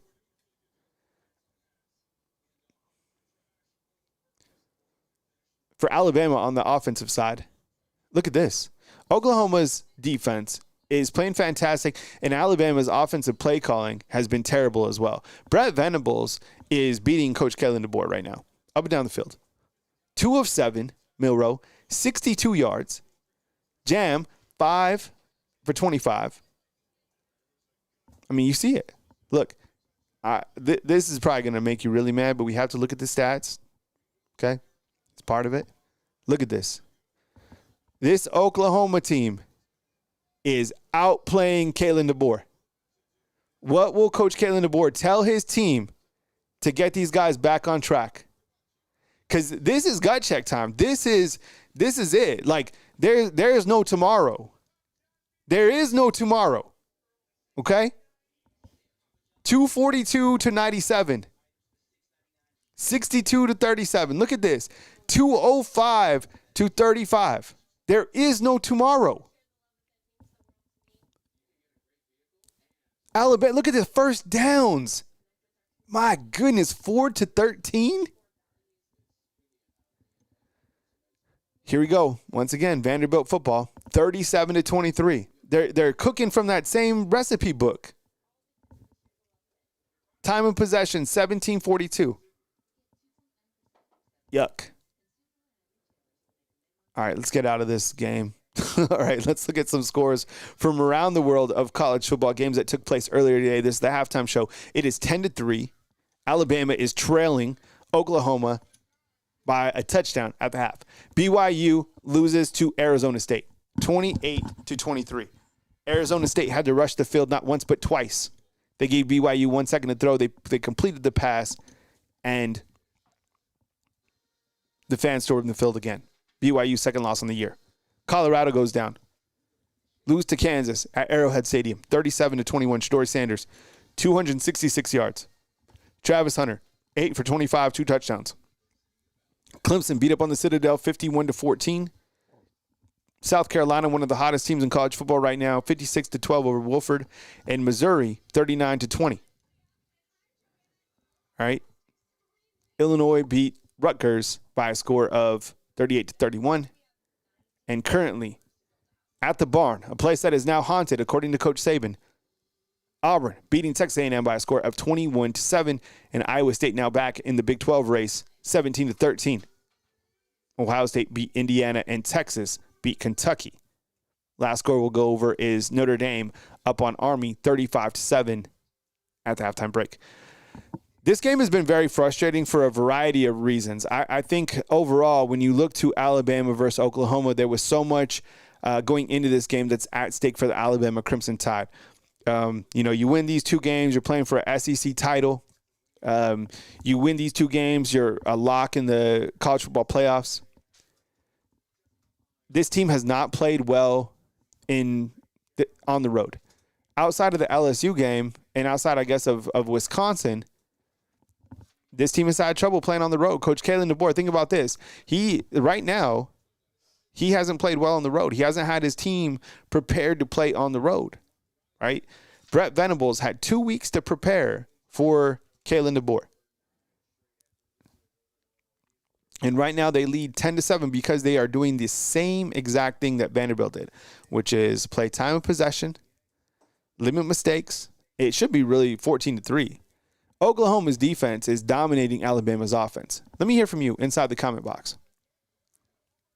What do you think? Do you think it's the black hat? Should we go to white? Do we have our white tied hat here? Let's do a hat change. Something needs to change. Maybe you gotta have the turnover chain on too long. Yeah. All right. So we'll do a hat change too.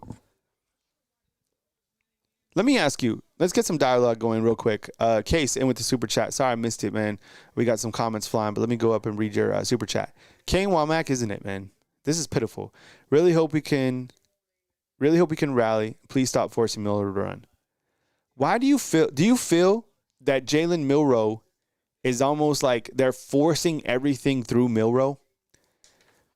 You know what stood out to me? There was a series right before they punted, and James Burnup shanked that punt, where they had 2 runs to Jam Miller. Each of them went for 8, and then the third one went for 2. And then they went away from running Jam Miller, and I feel that in this particular game, they're doing too many designed runs with Jalen Milroe, right? I don't know why. There's also been a lot of dropped passes. I've counted 3. CJ Dupree has 2 of them, and Ryan Williams has 1. I said this today, and I think that, I say it because I feel it's the truth, and I say it because this is my opinion. But I said that the offense is just Jalen Milroe.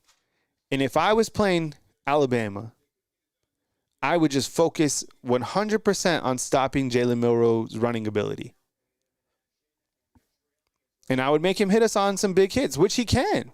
I mean, that 3rd and 16, he stepped up in the pocket, and he threw a beautiful pass to Jeremy Bernard. But if I'm Oklahoma, I don't really change anything. And can Alabama, the challenge is, can they stop the run? How do they stop the run? Can Kane Womack design something to stop Oklahoma's run? Because that has been the plan for Oklahoma, is just to run the football directly at Alabama. And they have done so in really strong fashion. So, look, We all love Milroe. The dude is great. I mean, he is an ultra talented player, but there's just the lack of. They don't use all the weapons on this offense. They don't. I don't even know. Did Kendrick Law? Did the reporter say that he traveled with the team? What about Kobe Prentice? I think the offensive line, they've done okay, but this team, they don't run the ball with the running backs. I mean, right now, Jalen Milroe has the most attempts. 9 for -2. So stop running with Jalen Milroe. Spencer Charles, what's up, man? Kyle, we need to run 4 or 5 men to stop the run, get out of that 3-man defensive line. And that'll be interesting to see if Kane Womack can adjust. Nick Bowling saying, we still have haters like Robert or something. What's up, Nick? I appreciate you being a fan funder, man.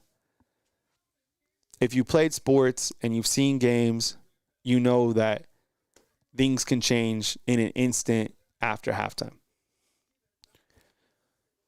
Well, what type of changes will happen? We'll figure out how to stop Jackson Arnold. Try to figure out how to get the offense moving.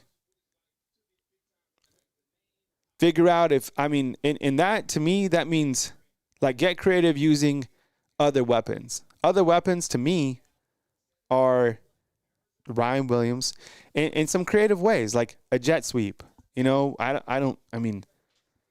Kendrick Law looks pretty good when you gave him the football and some jet sweeps. Maybe some screens to your running backs on like 3rd and 12. So this will be a challenge for these coaches to come out and do something in Norman on the road in a challenging environment. So this will be a tough half. I don't see Oklahoma changing much. I wouldn't change a thing. I'd be like, look, we go heavy and we continue to run the football at these guys again and again and again. Things I'm watching for. Deontay Lawson, the health status of him, Alabama's inside linebacker. He went down in the second quarter, looked like a knee injury to me. Again, Coach Kalen DeBoer, unless you hear it from him, it's not true. So, but I have my own eyes, and so do you. And when you're watching the TV broadcast, it looked like his knee kind of went into the turf awkwardly. Didn't like twist or anything like that, but it looked weird. It also could have been a cramp. I don't know. Spencer Charles. Why won't Nick Sheridan make adjustments? Use other players when things aren't working tonight. I don't know. I mean, sometimes, there's been times, I think it was Max Tooney that said that this team can be schizophrenic.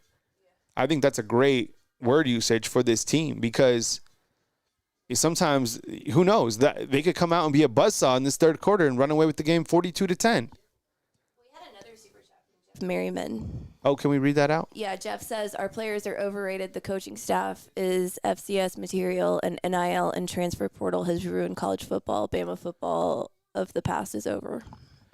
Yeah, I mean, I think I don't know about the coaches. I appreciate the super chat. Thank you so much. I want to give the coaches like 1 year to like everything is over to like give an assessment. I do feel at times these guys can be over their, like things can be over their head in big time game situations. Like for example, like Nick Sheridan, but this guy's had 10 games to coach. This guy should have enough experience. This guy's played on the road at Neyland Stadium, at Death Valley. Now, Gaylord Memorial Stadium is also a challenging environment, but this Oklahoma team, they're not like other teams that they have faced. So I feel like the offense tonight doesn't have any sort of identity, doesn't sort of have any sort of rhythm. And in terms of has NIL and transfer portal changed college football? 100%. I mean, we are seeing just the early stages of NIL and the transfer portal. We are like in chapter 1. Like as we go forward, and where you're starting to get to chapter 2 is by seeing these big time college prospects that has used Alabama's platform to elevate their overall stock and then get plucked to other programs because other programs have more money than Alabama. That is kind of chapter 2. Okay. Alex, 1738. They run the same play 5 times with Milroe. Throw deep. Seems like you do have a pattern to where they do want to kind of run the football, these design runs up the middle with Jalen Milroe, but Oklahoma's defense absolutely ready for it. I think sometimes, too, Alabama's offense just relies off haymakers. I really do. I think they rely off big playability rather than sustaining drives. I also think that the transfer portal, it works both ways. You're going to get guys, you're going to lose guys, and, I think they'll come to a point where you don't even recognize some of the players on your squad from year to year, or it'll take you some time because guys are going to be shuffling in and out. But tonight, the reason that Alabama is losing tonight is that this is why they're losing tonight. They're losing tonight because they cannot stop the run. Like, you don't even have to talk schematics. Like, they can't stop the run tonight. For a running back to have 88 yards in the first half is unacceptable. Unacceptable. But to have a running back as well have 95 yards is like mind-blowing. We'd have to have like ESPN stat research figure out the last time that a quarterback and a running back have each ran for over 80 yards in the first half. So that's why they're losing tonight. The second reason they're losing tonight is because Oklahoma's defense is outplaying Alabama's offense. You could say from a schematic standpoint, you could point the finger at, I don't know, maybe the fact that they're not sustaining drives. Milroe is 2 of 7. 2 of 7. Stay with me here, okay? But when you have 3 dropped passes that stop drives, like Milroe has thrown 3 passes. And look, when Jalen Milroe is inaccurate, we'll call it as being inaccurate. He wasn't accurate against South Carolina, Tennessee, and somebody else. But the ball has hit these guys. C.J. Dupree, drive killer. C.J. Dupree, drive killer. Ryan Williams, drive killer. The offense can't execute if you're having drive killers. That's another reason they're losing. The reason they're not losing 14-3 is because of Oklahoma's lack of an ability to score an extra touchdown in the first quarter. And they missed a field goal, right? So the score really could be 13-3 or I guess 14-3. Or shit, I don't even know, 21-3.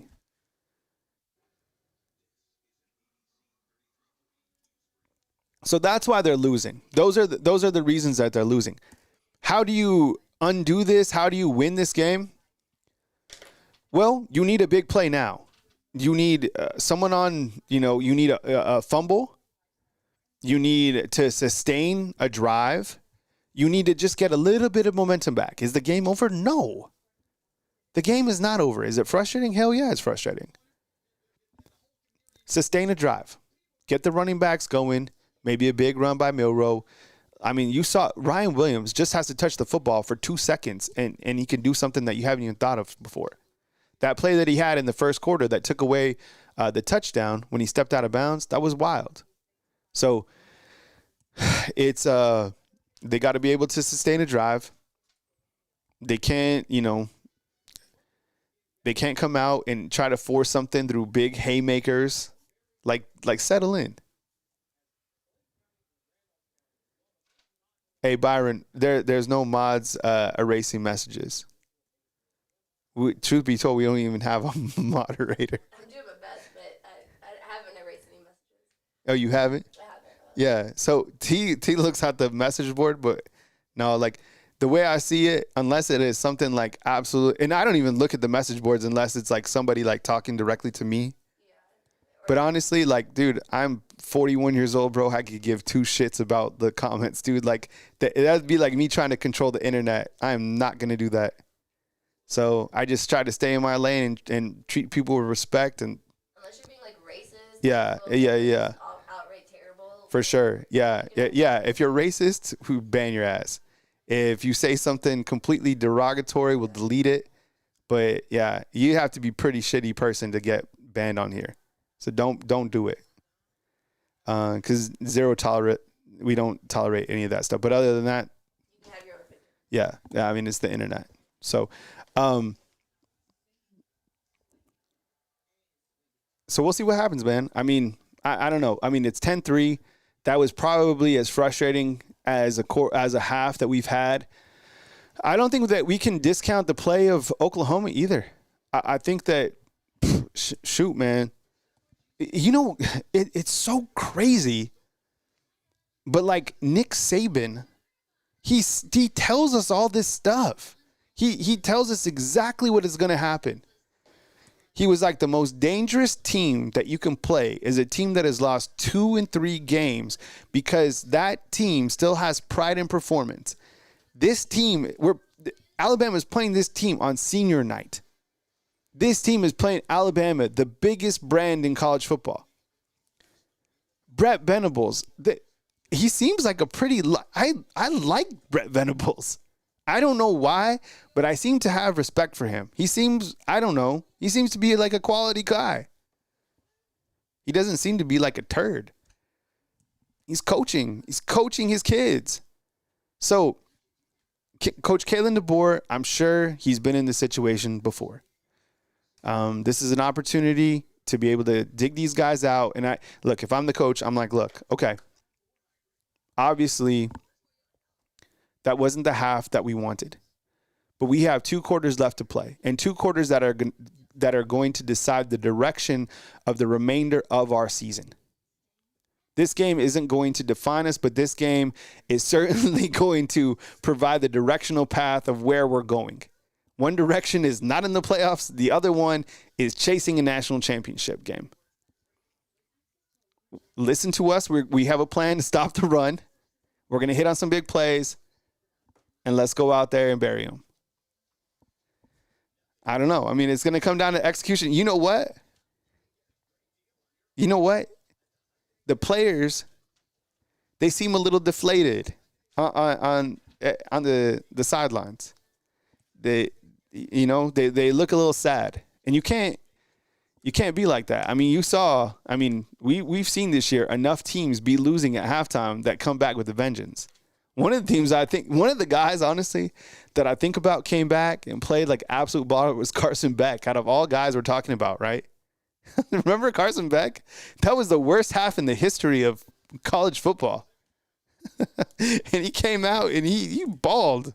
So, look, Jalen Milroe, these guys, you rely on your leadership and you come back and you start the second half. Alabama, the good thing is Alabama gets the football. Keep chopping. Like Auburn looks elite. Yeah, Auburn beating the pants off of Texas A&M 21-7 as they enter the third quarter up at the barn. The haunted barn. What's that? All right. I appreciate you guys being here. We're almost to start the third quarter. I might step away for just a second as we've been streaming for 2:03.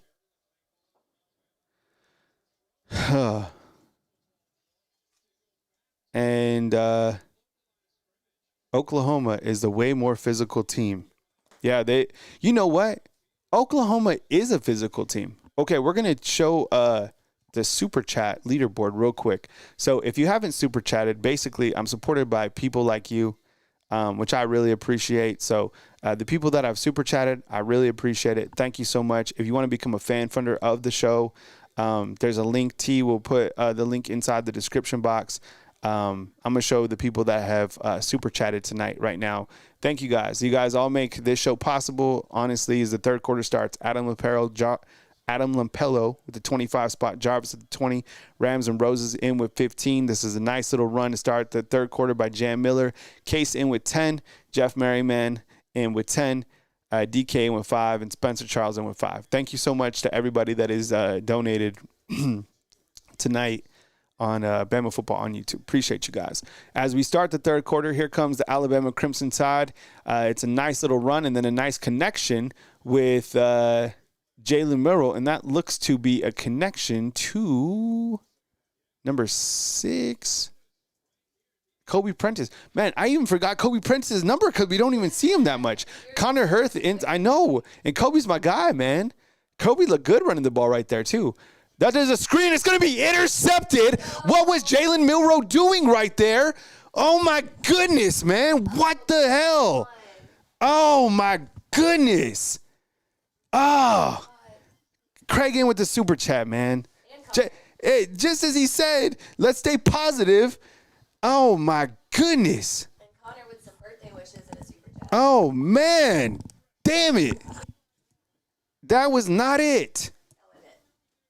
What the hell? So Jalen Milroe's, he's in shotgun. They're throwing a screen, and he throws it. And they Oklahoma just read this 1,000,000%. And the guy makes a 100 catches, throwing it right to Ryan Williams. What? Oh, my goodness. He pushed it. He knew what was going to happen 100%. Wow. Unbelievable. Here comes Oklahoma. It's going to be completed, and Oklahoma's at like the 8. Damn, man. Craig in with the super chat, man. Let's keep it positive. And here, great show as usual. Appreciate it, man. Yeah. It came in right as the interception came in. Thanks, Craig. I appreciate you. And then Connor's like, happy birthday, old head. Kyle, why does this team seem like whenever we run backs, they don't get like 5 yards and abandon the run? Yeah, I don't know, man. That's one of the things that I'm wondering, too, is like if they don't get 2 yards, they're like, we're not going to run the ball again. Connor, thanks, though, man. Yeah, I am a old head. 41. Passes complete from Oklahoma. They get a first down. They are like at the 2-yard line. Oklahoma's they are just dominating. Oh, my goodness, man.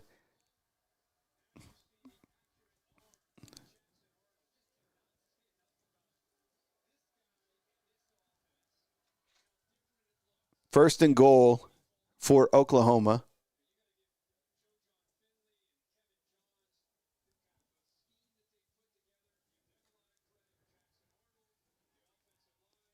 Man, this is not good. First and goal from the 5-yard line.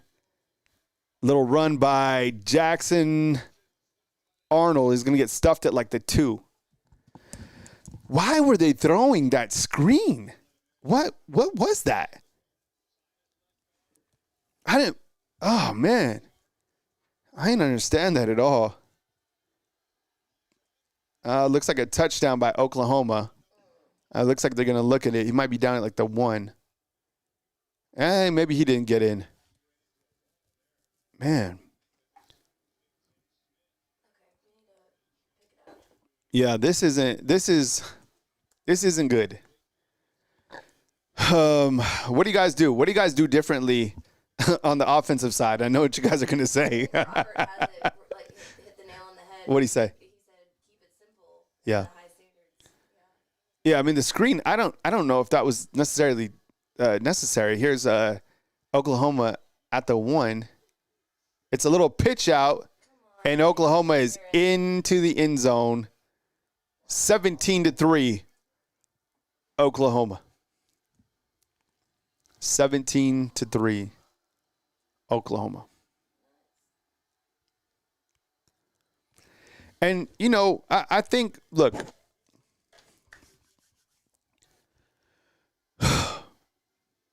there's a lot left.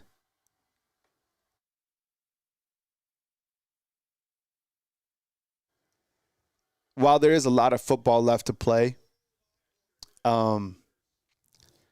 this team has zero momentum. Players are defeated. Can they come back? Yeah, for sure. But they got to dig deep. I mean, look, the season's on the line right here. The season is on the line. And the game is not over, 100%, Adam, but the game's on the line for sure. Like, the season's on the line.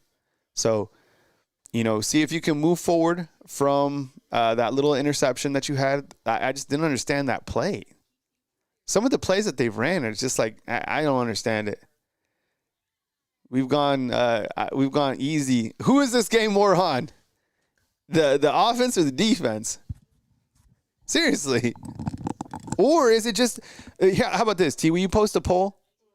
All right. Yeah, this is Vanderbilt. We're playing the Vanderbilt game again. All right. We got a poll incoming. What is the reason Alabama is losing right now? To be cool, you could do RN ? That's like when my daughter texts me. I don't even know what she's texting.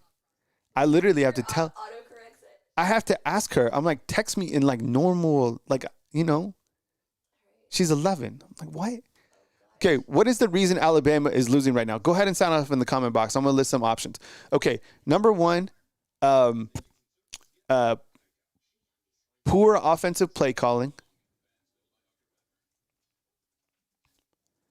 Inability to stop the run on defense.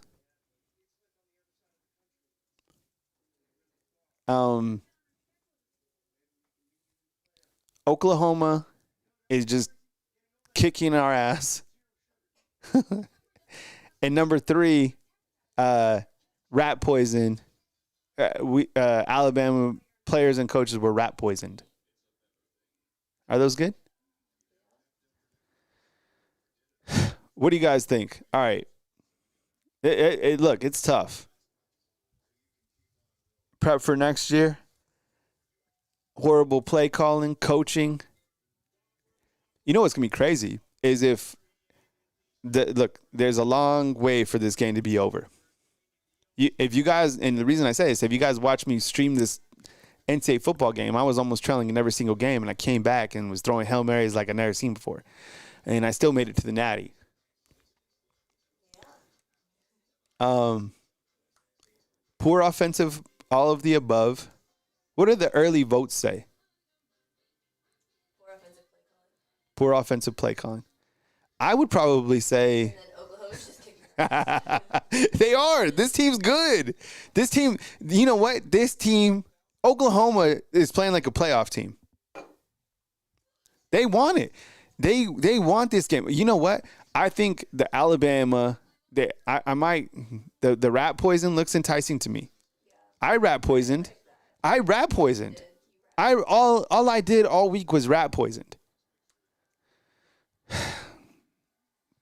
It was embarrassing because look what's happening. These games on the road are tough, and you know what? If he doesn't win this game right here, Coach Kalen DeBoer, he will be 1-3 on the road in SEC play. Long way to go. Oh, the hat. Can we do the hat change? All right, we're going to do a hat change and see if we could. Because we haven't worn this hat, I don't think, on a game. Holy cow. All right. Oh, man. All right, here we go. Third quarter, 11:37 left to play before the fourth quarter. It is 17-3. We're going to do a hat change. See if we can change up the little karma over here. I think it might be downstairs. 17-3. Here comes the Alabama Crimson Tide. Jalen Milroe back in shotgun. He's going to fake a handoff, and he's going to scramble for 3 yards. So, little scramble by Milroe. It is 2nd down and 7, let's say. Get something going. Just a nice sustaining drive. You don't need to make up all your points here. There you go. Little run by Justice Haynes. Justice Haynes just got about, 6 yards. It's going to be a 3rd and 1. Nothing fancy. Just keep it going. 3rd and 1 for Alabama. Milroe right now, 3 of 9 passing. Wild. Jan Miller, 6 of 28. Justice Haynes, 3 of 18. Milroe, 10 for 1. Couple guys from Oklahoma substituting out. It's a 31 situation for the Alabama Crimson Tide.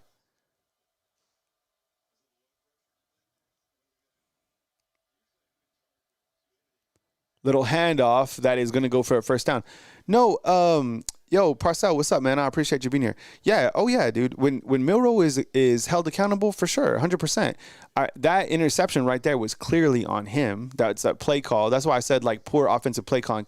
I wouldn't equate all of this on Jalen Milroe just yet because of the fact that he's thrown passes that have been dropped, but the interception 100% on him. And whoever called that play, that was absolutely terrible. 1st and 10 for Alabama following that first down. They're running the football with Jam Miller, and look, they're moving it. Okay, we got a little hat change coming in. All right, we'll go full screen monitor.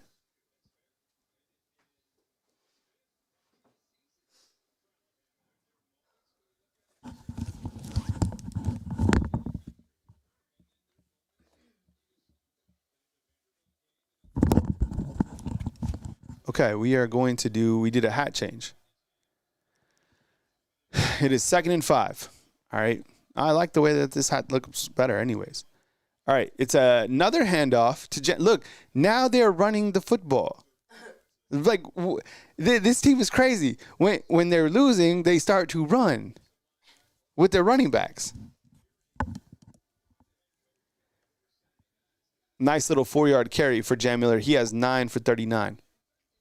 Bama facing another 3rd and 1.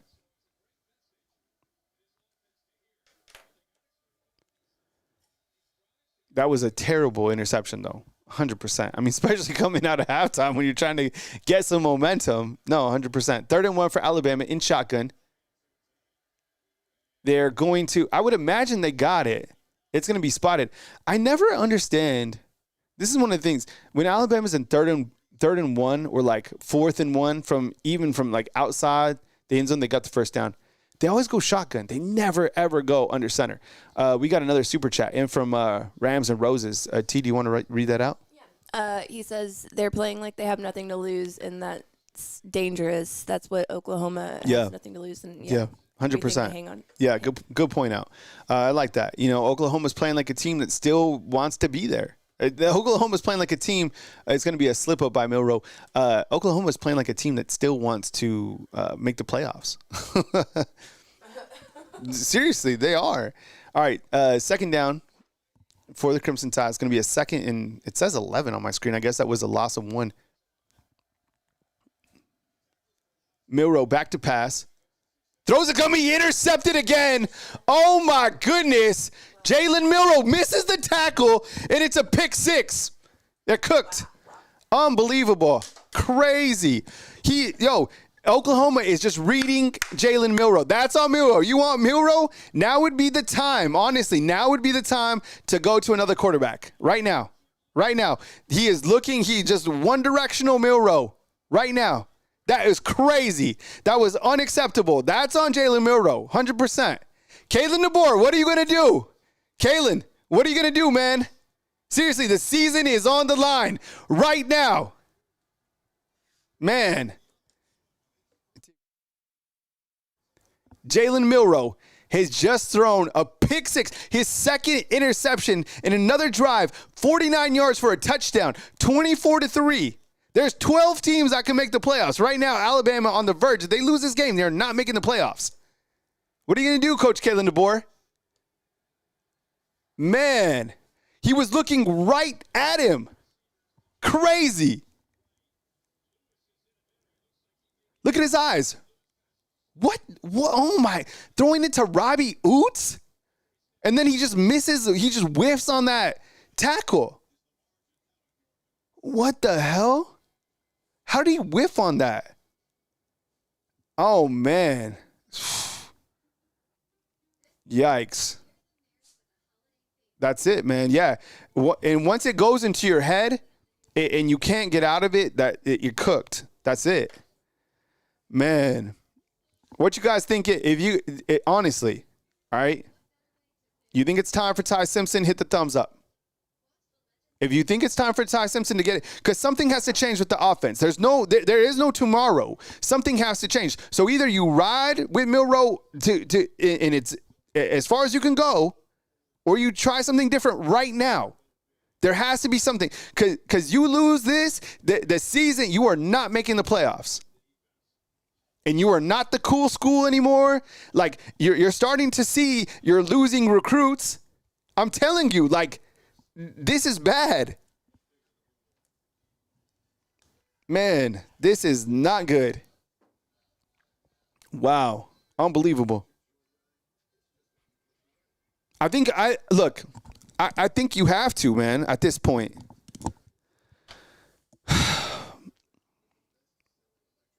I think you have to try something different. It's not working. We love the kid. We love who he is, his story. But, like, these 2 interceptions, those are on him. I think you have to, from a coach's perspective. If any of you have coached football out there or sports or anything like that, do you make a change like now? Man, crazy. I kind of think you had to go with Ty right now. Look, I don't know. They want us to redo the poll. So should Ty Simpson go in right now? Get it up quick before they come out with the series, if you can. Jalen Milroe in this game, okay? I'm going to show you something, all right? I'm going to show you something. These are stats. These are like facts of the game, okay? There you go. There you have it. 3 of 10. Okay, he has 3 drops, okay? So really he should be 60%.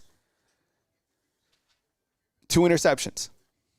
And I know it's emotional, it's hot, but you got to be able to make a choice right now because there's no tomorrow. Man. What's the poll say, T? 88% says yes. Yeah, I think you have to. Man. And you got to think, too, that's the other thing, man. I don't even think you could think. I mean, we'll talk draft stock and stuff like that tomorrow, but I think right now when we were talking about draft stock and kind of where things are going with him, if he stabilizes the season, he continues to play.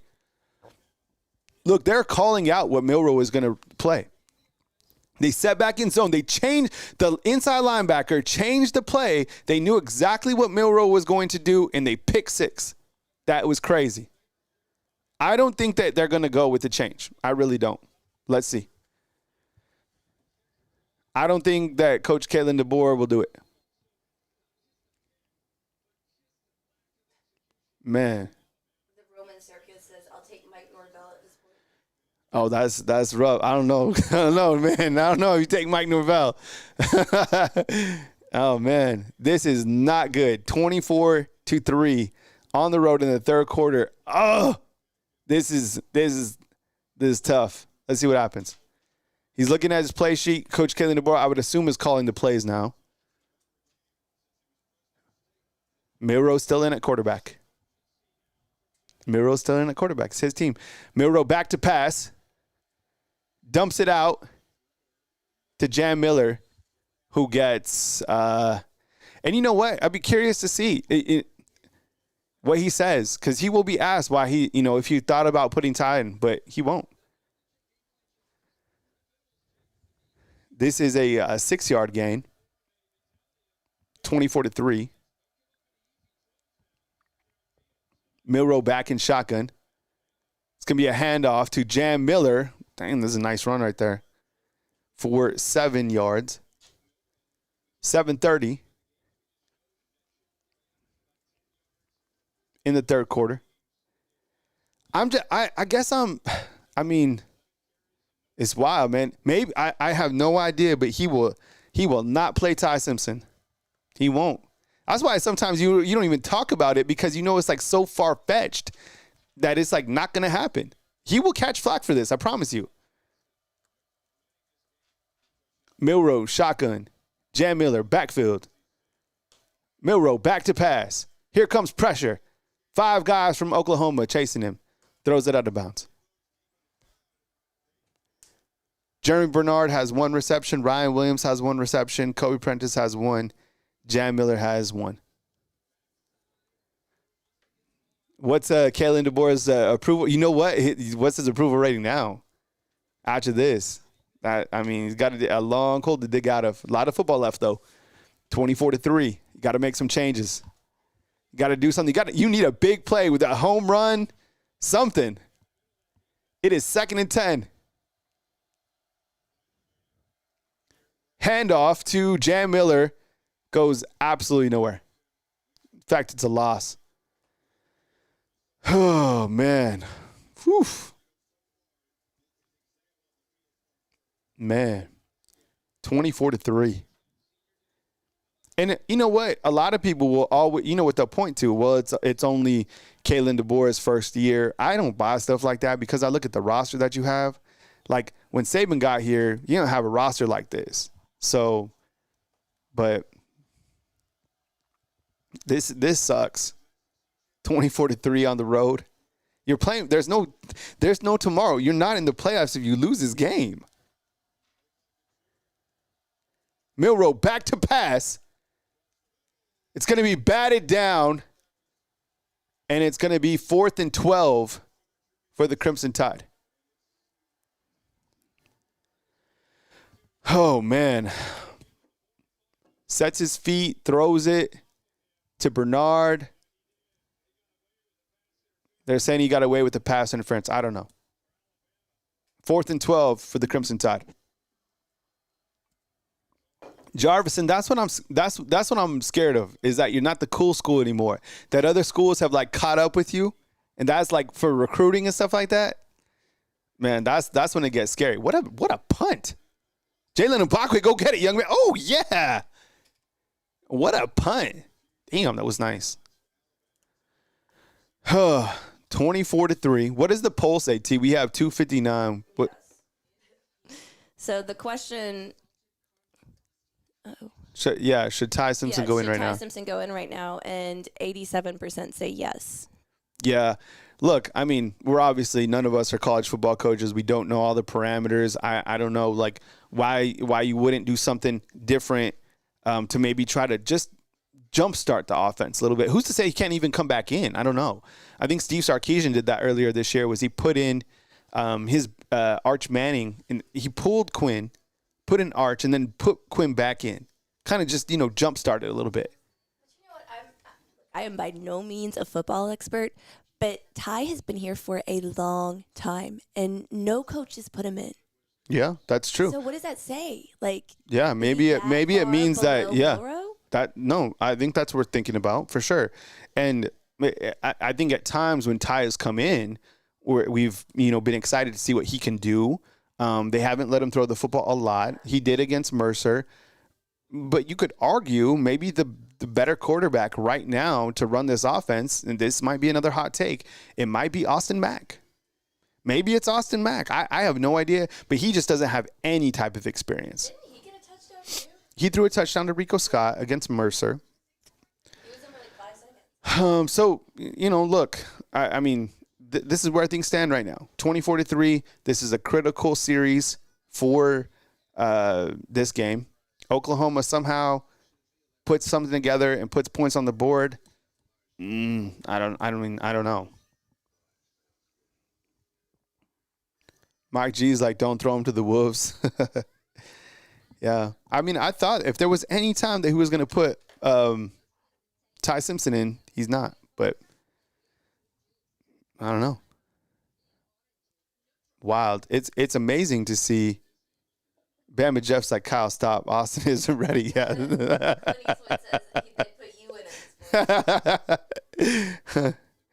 Man, poor Austin Mack. Could you imagine him? Be like, hey, remember, you threw a touchdown against Mercer. Now you're on the road. Bring us back. Be like, oh, shit.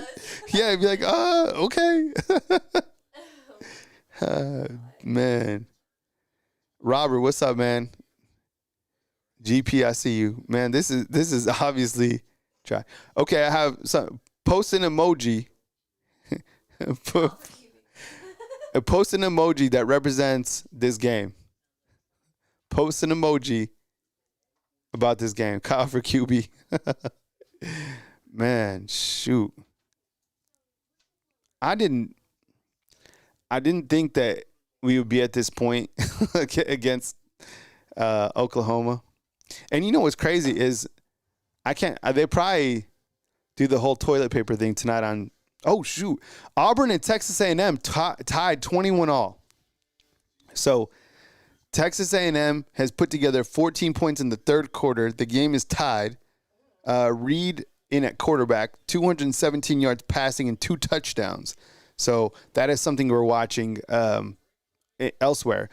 Boise State 17 and Wyoming 13.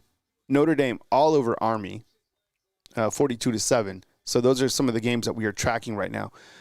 In this game, 24-3.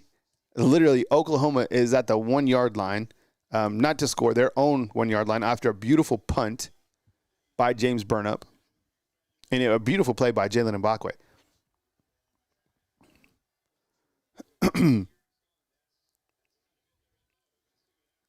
It's going to be a run for, 4 or 5 yards. Oh, man. The Roman Circus, what's up, man? The Roman Circus says, this will be a good time to have Julian Sain. Yeah, I don't know what happened to Julian. So Julian Sain went to Ohio State. Has he even played? Yeah, I forgot about him. He left, I guess you could say, for the bag. I heard for rumors that he got paid here and he got paid there. So Oklahoma in a pistol formation. Here comes Jackson Arnold. He's going to pick up a first down. Bray Hubbard kind of pushes him out there. But a big first down by Jackson Arnold, who now has 107 yards rushing. Man, and, you start to look at, I guess, the playoffs and how things could work out. I mean, shoot, is Alabama – I have to look at it, but you got to think that they're out with the loss here. Right? I mean, because you've lost it two. Indiana might be safe. Yeah, shoot, yeah. Yeah, Indiana is like, we in. Yeah, man. Shoot. It is second down as Oklahoma is just wearing down this Alabama defense. Damn, man. Damien's like, do you think South Carolina? I'd put South Carolina in the playoffs right now. Nobody wants to play that South Carolina team. That team is good. I think they beat Indiana. Shoot. All right. Oklahoma has 2 running backs. Hey, good defensive play right there by LT Overton. I guess I still haven't seen Deontay Lawson come back. He went out earlier in the second quarter. Oh, man. Yeah, I wonder what they would drop to in the rankings, too. And this game is going by quick now. 3rd and 6. Got to get off the field right here. Playoffs. Talking about playoffs? See Mitchell. All right, here's 3rd and 6 by Oklahoma. Oh, they're not going. Hey, that's a pretty good defensive stand right there. Good job, Jahad Campbell. That's actually the most fire that I've seen the defense play with right here. Yo, KTK, I said the same thing, man. He was like, holy shit, we got to tackle for loss. 100%. Yes. Where has this defensive intensity been the whole game? Here comes, look at Jahad Campbell coming down. Great play. Devontae Smith got ran over, but good play right there. Okay, little fire in the belly. 24-3. Good stop. You're getting the ball back right now. What's up, T? I know, 24-3 is absolutely wild. All right, Jay Prost, what's up, man? I see you inside the comment box. Thanks for being here. AMH, what's going on, man? Thank you so much. Here's the punt. Punt is away. Here's a time where you could use a Ryan Williams punt for a – what are you doing? What? Why did you do that? Ryan Williams, what? Bro, Jaquan's like, bro, at this moment, change at quarterbacks. They couldn't do nothing. Maybe so. What happened on this punt? Oh, it looks like it hit Emmanuel Henderson, which made it a live ball. So Ryan Williams, what a heads-up play. No, that's a heads-up play. So Ryan Williams has this ability. He was watching it, hit him, dove on the ball. That's a hell of a play. All right, Jalen Milroe back out, 2:20 before the fourth quarter. Back is against the wall, 24-3, season on the line. Here comes Jalen Milroe. Milroe is sacked from the outside It's your right tackle who gets beat. Elijah Pritchett gets absolutely beat, and Jalen Milroe suffers a sack. Damn. Oh, yeah, Pritchett. That was even a hold. Man. Oh, man.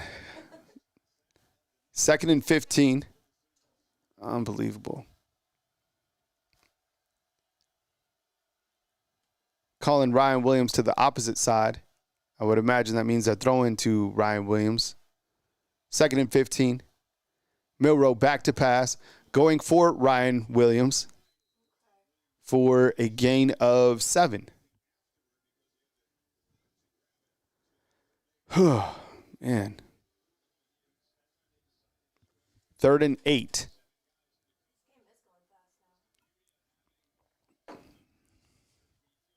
Brett Venables and his squad up 24-3. Man. This is terrible. Terrible to watch. Terrible to go through. 3rd and 8. 1:06 left to play in the third quarter.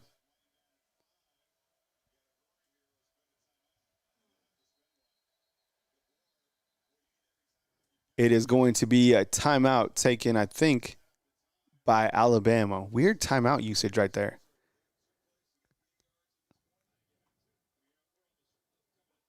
Wow. So Deontay Lawson is out for the rest of the game. So they're showing the SEC standings right here. If Alabama loses, they'll be 4-3. They beat South Carolina, so they're above them, right? So you have Texas A&M, Georgia, Tennessee. Alabama would be the 5th team in the SEC. 5th. And guess who they lost to? Tennessee. That's crazy. You got to think that maybe they get in, but I don't think the SEC is taking 5 teams in, because considering that Alabama would have lost at this point in time. You see what I'm saying? That's why Tennessee was just penalized. You got to think that Alabama drops out of the playoff rankings if they lose this game. 3rd and 8. That's how much is on the line right now. Milroe running. Gets to the outside. Milroe is hit hard from the back, but it is a run of 11.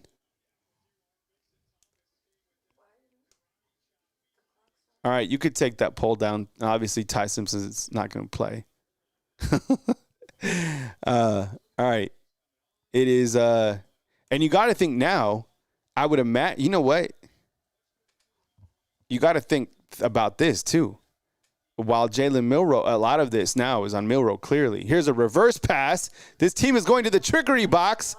They throw something to Jeremy Bernard, which goes for 8. They go into the bag of tricks. We're going to go into the fourth quarter with the score 24-3. The thing was, I don't want to freak you guys out, but you got to think about this too. After this game, there's 2 guys down for Oklahoma. After this game, just be honest with you, do you think that Jalen Milroe's stock will have gone down? Yes or no, right? I think we can all agree yes, right? I don't know where he'll go in Mel Kiper's board. Right now, he's number 3. Jalen Milroe is a redshirt junior. Will Milroe, you got to think, will Milroe come back for one more season? That's something you got to think about too. Christian's like, that's clear desperation. Oh, 100%. Anytime you start going to your bag of tricks like that, that's sad. Like these trick plays, like that's for like mid-range high school teams. So, if he's not ready right now, he could certainly come back. And what does that do? I mean, you get your leader coming back. I mean, Kalen DeBoer's guy is Milroe. Right? That's his guy.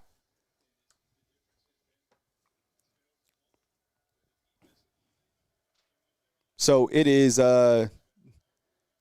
looks like 2nd and 2. 2 seconds before the fourth quarter, Milroe is scrambling, throws one to no one, and it is incomplete. 3rd and 2. Senor is saying if the dude comes back, I'm not watching another damn football game. He could, man. That's the crazy thing is he's a redshirt junior. He come back. And this is DeBoer's guy.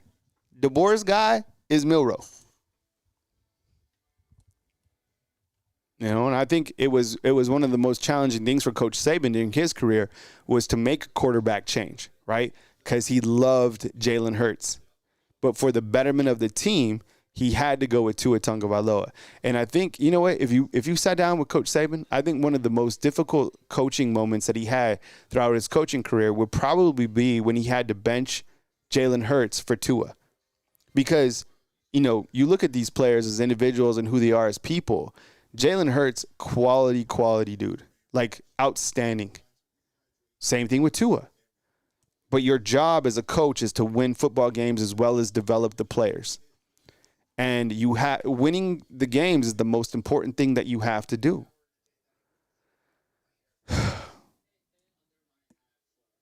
Yo, obviously it's not good. I don't know what to say. 24-3 to Oklahoma, a team that is unranked. That'll be 2 unranked losses if Alabama can't pull us out this season. Kalen DeBoer, man, I told you, I didn't take away anything from that Missouri game other than the fact that they executed. The LSU game had me believing. Mercer, what could you tell from that game? Now, losing on the road, if you lose here to Oklahoma, guess what? You got Auburn next week. These guys are playing. They just took the lead on Texas A&M. So Auburn is now beating Texas A&M 28-21 in the start of the fourth quarter down at the barn. Yikes.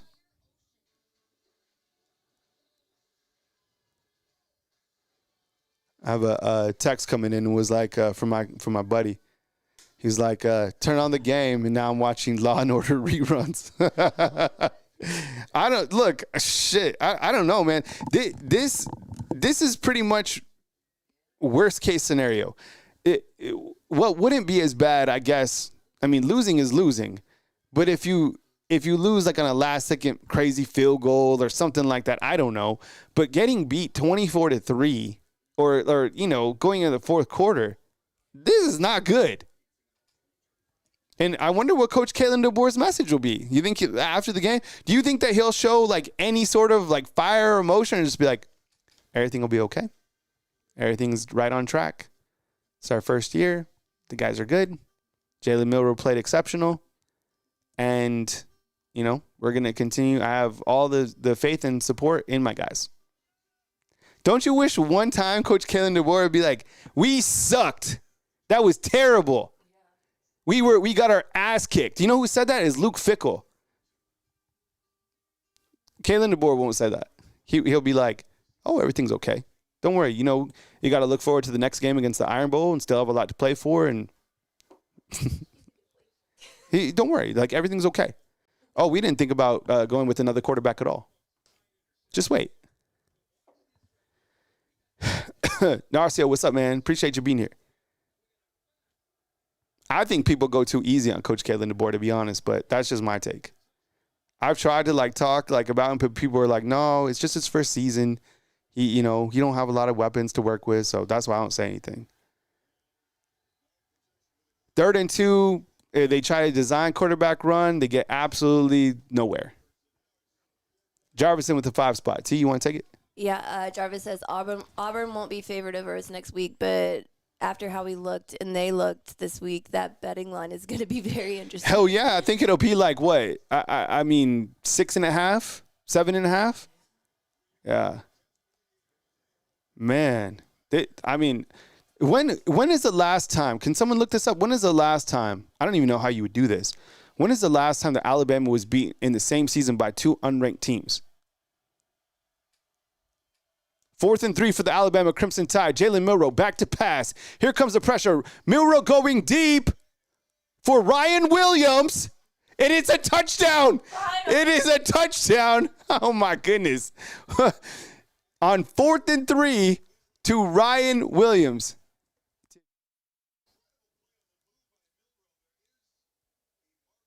there's a marker down. Oh my God! What the? Yeah, it would be a second touchdown we can call back. Dude, this dude is oh my God. There's no one like Hollywood. And that was a hell of a throw, too, by Milroe.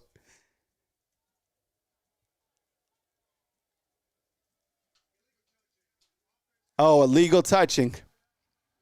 Wow.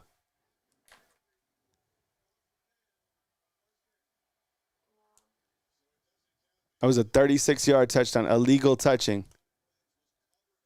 Damn. Call back. No touchdown. Look at Kalen DeBoer. Kalen DeBoer going to the official. Let's see what happened right here. So that must have meant that he got pushed out of bounds by the corner. There's Ryan Williams at the bottom of the screen. That would be the illegal touching, is if he goes out of bounds. Oh, there he is. He's a second wide receiver. So if he gets pushed out of bounds, where is the – oh, the what?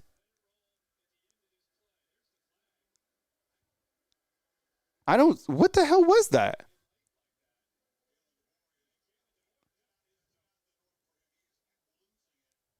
That was an incorrect call.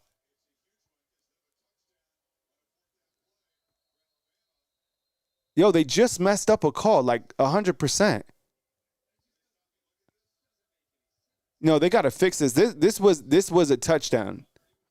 Alabama just got burned on that one. Like no cap. That should be a touchdown. They need to overturn this 100%.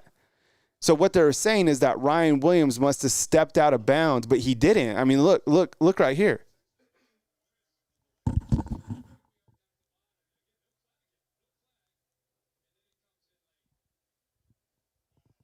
What the hell? They didn't look at it. Unbelievable. Oh my God, man. That is horse shit. That was terrible, terrible, terrible. Wow, that was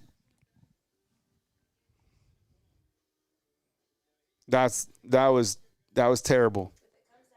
They got robbed a touchdown 1,000,000%.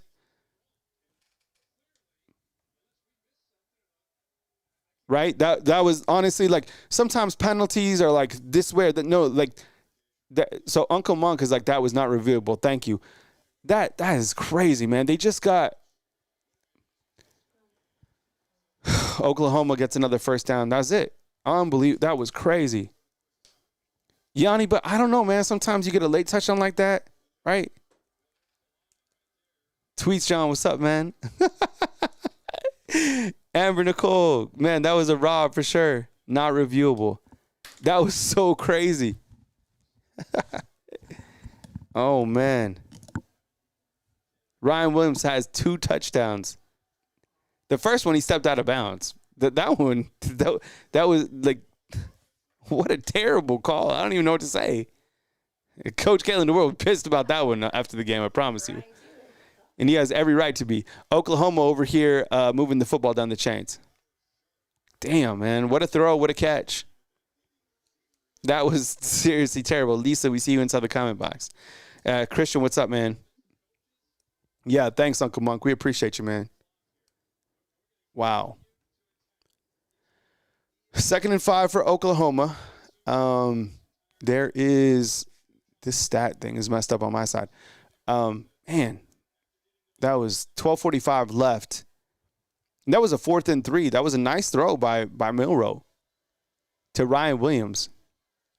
I have seriously, and all the football that I've covered, I haven't seen a touchdown taken off the board like that.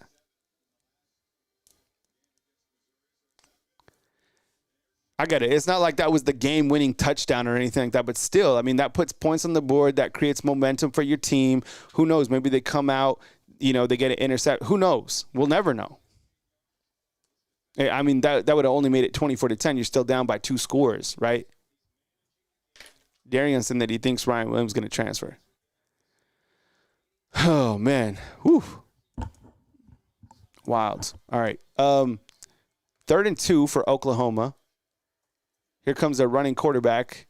He's trying to get good play by Malachi Moore. It's going to be a 4th down for Oklahoma. Wow, that was crazy. Uncle Monk, what's up, man? We haven't seen you here before. We appreciate you being here. Look at this catch by Ryan Williams. His body adjustment is just outstanding. How did he do that? Wow. Look, people on the right just, wow. That guy's unbelievable. That was terrible. Efron, what's up, man? All right. Ryan Williams back to return a punt. It is 24-3. There is 10:40 to go. An official penalty. Following this watch along, we'll have Kalen DeBoer's press conference. We'll put that right on our stream, and then we'll chop it up with you guys for our post game.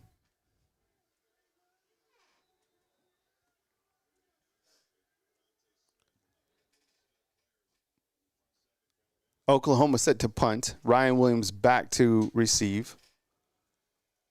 Be a great time for a punt return for a touchdown. Decent punt by Oklahoma. It's going to be fielded by Ryan Williams at the 1-yard line.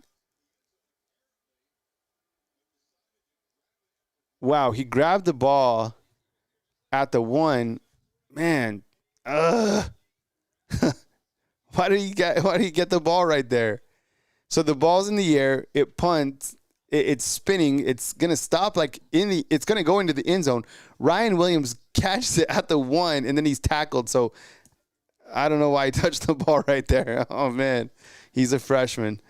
So Alabama will have 99 yards to go. Oh, man, that wasn't good. He's a freshman. But you know what? When you see the play that he made previously, kind of the heads-up play, knowing that it hit Emmanuel Henderson, that he makes a play like that, I don't know. All right, fam. 24-3. I would have never, ever, ever thought that Alabama would be trailing these guys. Never. I guess I was saying the same thing. It'd be funny to go back and watch what I was saying against Vanderbilt.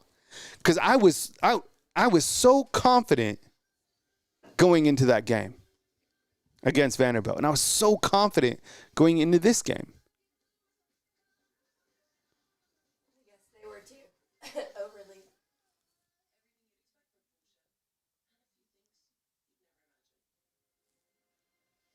Wow.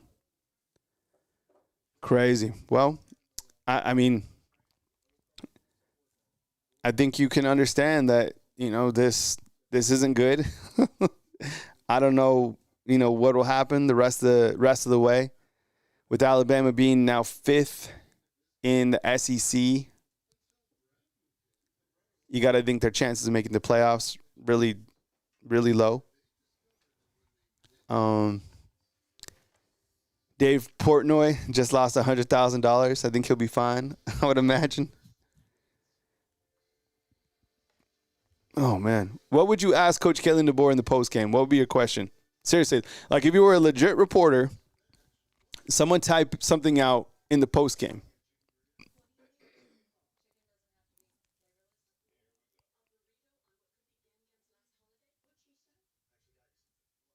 What would you ask Coach Kalen DeBoer, T? I guess I'd ask why he kept Milrow in. Yeah. That would probably be one of the ones, right? I would ask him, what did the officials tell you on that phantom illegal touching call?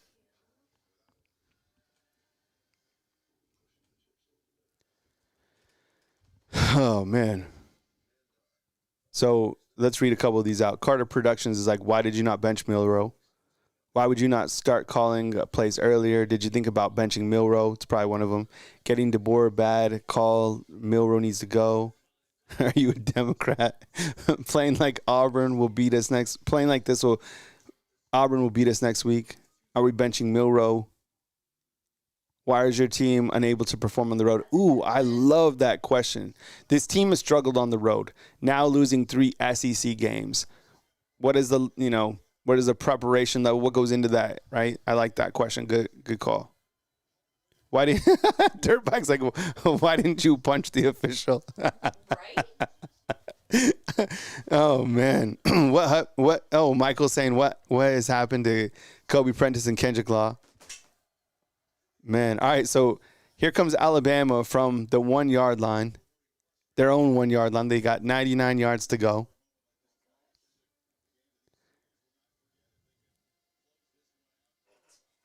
What's JS says the preparation 8 should be a smooth bowl game. Man, such a hot and cold team. Yeah, you know what? The one coach who really took accountability for like taking a kicking was Luke Fickell after the game. I wonder what Coach Kalen DeBoer will say after this game. Milroe back to pass. Throws it about 55 yards, 60 yards in the air, and it's a 3rd and 7. Wow. Senor inside the comment box like, let's do a fake field goal.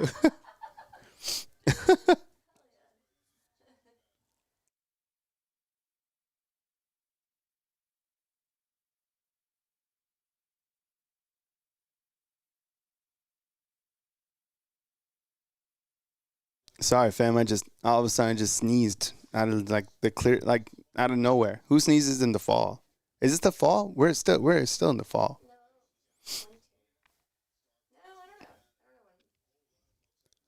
Should we? Oh man, when do you guys put your Christmas? I gotta put the decorations. We're the only houses in the neighborhood that don't have Yep. Oh man, I don't even know what to say, man. I think like it's really disappointing. You know, I think that this team has so much talent. I wouldn't blame it on injuries. I would blame it on lack of execution. I think that, you know, at times, Kane Womack, it's been over his head. I feel the same way about Nick Sheridan. I really do.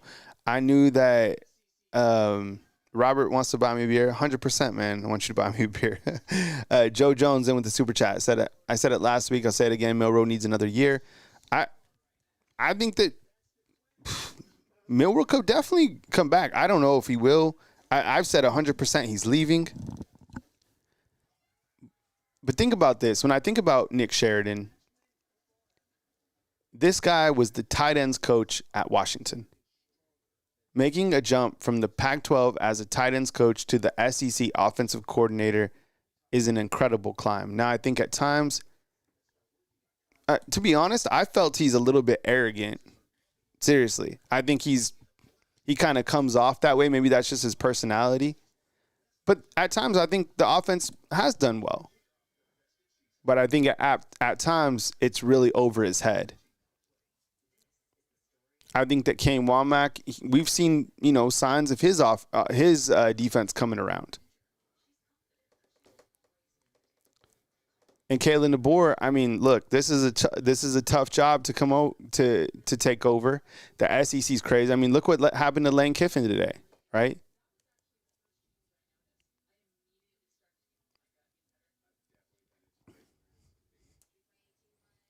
So, I mean, look, Auburn right now, I don't even know what the score is. Let's look at the scoreboard. Auburn is leading Texas A&M by a score of 28-24.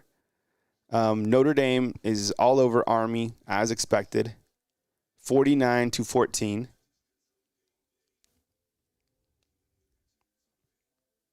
Earlier games today, Texas beat Kentucky. I thought that LSU Vandy game was tonight. Oh, yeah, it's off the board because they're both unranked. But LSU is beating Vanderbilt by a score of 21-10. So LSU is beating Vanderbilt 21-10. So Kyle, earlier you asked when the last time Alabama had lost to two unranked teams. Yeah. And it was this year. It was us losing to Vanderbilt and Tennessee. So. Because they weren't ranked then. Oh, no. I was saying before. Oh. When we played them, they weren't ranked. What a catch by Josh Cuevas. Hey. Little one-handed grab. All right, say that again, T. Okay, so earlier Kyle was asking when the last time Alabama had lost to 2 unranked teams in a single season, and it was this year when we lost to Tennessee and Vanderbilt. No, Tennessee was ranked. Were they? Yeah, Tennessee was ranked. All right, Jalen Milroe back to pass after a nice grab by Josh Cuevas, and Milroe is sacked. What a catch by Milroe. Looks hurt now.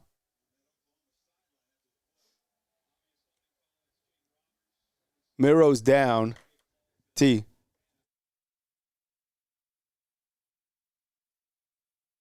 Milroe is down.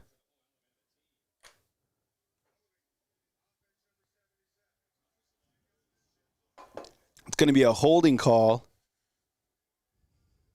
on Caden Proctor.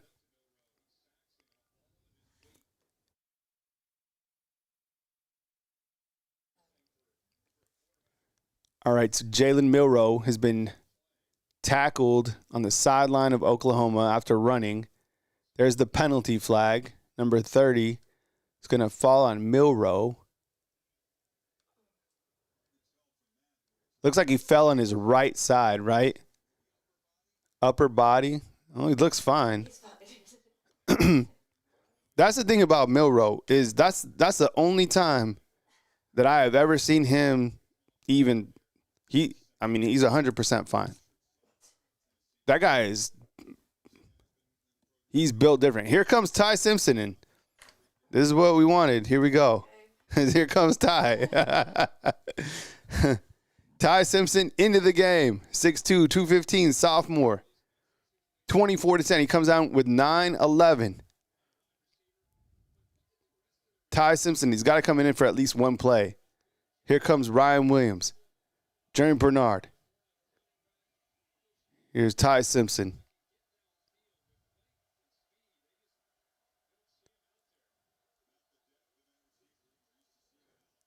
Oh, thanks, Bama Jeff. I appreciate you. They said 77, I thought. Or 70. I didn't hear what they said. Incomplete pass to Richard Young. And here comes Milroe. Milroe's back in. Milroe's back in. Nice try, Ty. And Ty is, done for the day. Here comes Milroe, 2nd and 20. And why do they let Ty, they don't give Ty a Williams? CD's like, Milroe's not hurt, he's faking. This whole game is fake. All right, Milroe back to pass. It is 2nd and 20.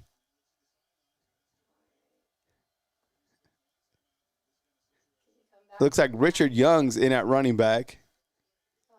Milroe throws it somehow to Richard Young. How did he throw that pass? Young was like, okay. That was crazy. Bama Jeff says that Ty got hit in the helmet. I didn't see that. Homie Quan is saying that DeBoer hates Alabama. Look at this throw. How did he throw that? Chili Davis is like, speed it up. I don't know. It's 3rd and 13 and just walking around. Go in turbo mode.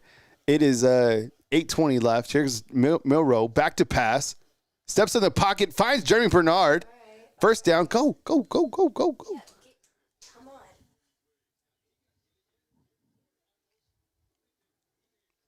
A good protection right there. Nice little crossing pattern. Milroe back to pass. He's going to connect with Bernard again. Okay, here we go. Jack is saying DeBoer is done. Oh, man, we had 2 touchdowns taken off the board. No urgency at all, saying Greg. Yeah, they don't look like that. I need a little faster. A little faster here. Super chat in for Connor. Kyle, it's 8 minutes left in the game. We have 3 points. Yeah, they need to go. They need to step on the gas. And Oklahoma is taking a timeout. Holy cow. Kalen DeBoer might want to be like, you need to go a little faster. All right, looking at some scores from around college football. See if we can bring this zoom in a little bit.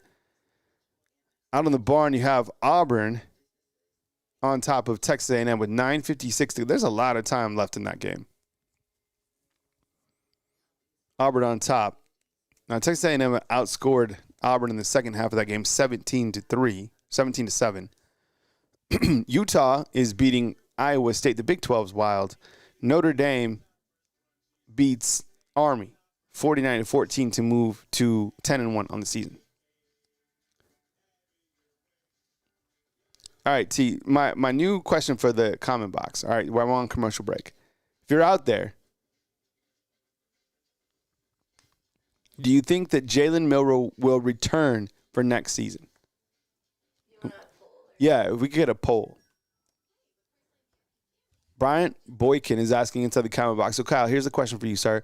After this year, how many players do you think leaving after this year? Oh, I mean, a bunch. Yeah, and look, this is going to be the challenge after this game for Coach for Coach Kalen DeBoer. Is you lose a game like this, it's going to be a struggle to retain the locker room. Now, you'll hear the leaders like Tyler Booker will come next week and say, look, we're still a team. We're still in this. But behind the scenes, what will happen is the people in the corners of players who aren't playing, they'll be like, hey, Alabama isn't it. Coach Kalen DeBoer can't win on the road. You lost to 2 unranked opponents. You could go somewhere else for a better NIL deal. And you will start to see it leak out. I promise you, it's coming. You'll get a bunch of returners for sure. I mean, everybody on the offense can return if they wanted to, besides C.J. Dupree and I think Robbie Oots. But I think you're going to have a lot of transfers. Probably on the offensive side for sure.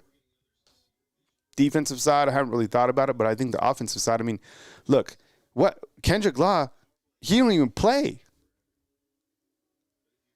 He don't even play. But I think the locker room after this game is going to be really hard to keep them focused because, guys, look, SEC championship, that's out. Playoffs, out. Right?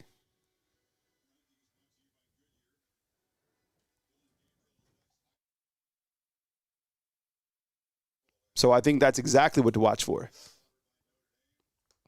And you know what? Pharaoh, look, we talk about like the what could be's. Pharaoh inside the comment box. If Ryan Williams went into the transfer portal just for one day, just to get offers, you imagine what Texas A&M would do? Remember, Ryan Williams said on his podcast that he almost committed to Texas A&M. Texas A&M, do you know how much money Texas A&M has? They could offer him like, who knows? And guess what? Ryan Williams is worth every single penny. He'll transform your economy. He's that impactful of a person.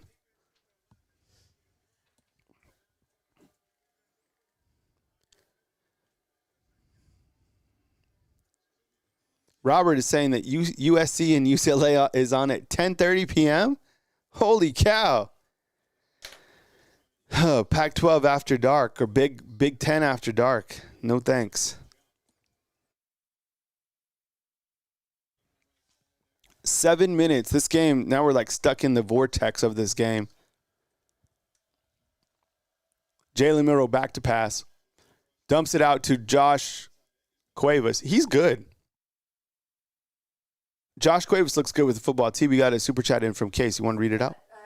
Case is saying he's extremely disappointed in this team. I love Milroe, but they should have put Ty in after the first interception. Good night, guys. Yeah. Yeah. Milroe back to pass. Ryan Williams unable to come out with the catch. Ironically, it goes right into Ty Simpson's hands. T, can we get the super chat leaderboard? Yeah. Let me know when that's up, please. Thank you. Lucas is saying, where are all the Milroe humpers now? He was never a quarterback. Man, I'm curious to see what happens with Milroe in terms of like the Mel Kiper draft board. That's one of the things that I'll be tracking this week. 7:13 before this game is over, 24-3. 2nd and 10 for Alabama. You got to get to the other side of the field. A little pass, which is dropped by Jam Miller. Man, another drop. Woo! Man. All right. We'll show it at the next timeout. This is I appreciate you, KTK, man. Take it easy, man. You know where I'll be. We'll be here stuck in the vortex with this game that seems to won't end. 7 minutes to play. 24-3. It is 3rd and 10 for the Crimson Tide.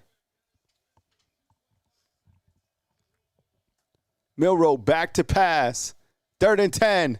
Throws it. Out of bounds. Intended for Jeremy Bernard. That was overthrown. And it's 4th and 10. There's a flag. What is this going to be? Yeah, I saw Milroe get hit. Is that a personal foul? Milroe is 11 of 25 for 164. I know you guys can't see those stats, but I'll read them out. What's up, Bugle 1988? I appreciate you being here, man. The Roman Circus is saying firing DeBoer after 4 losses.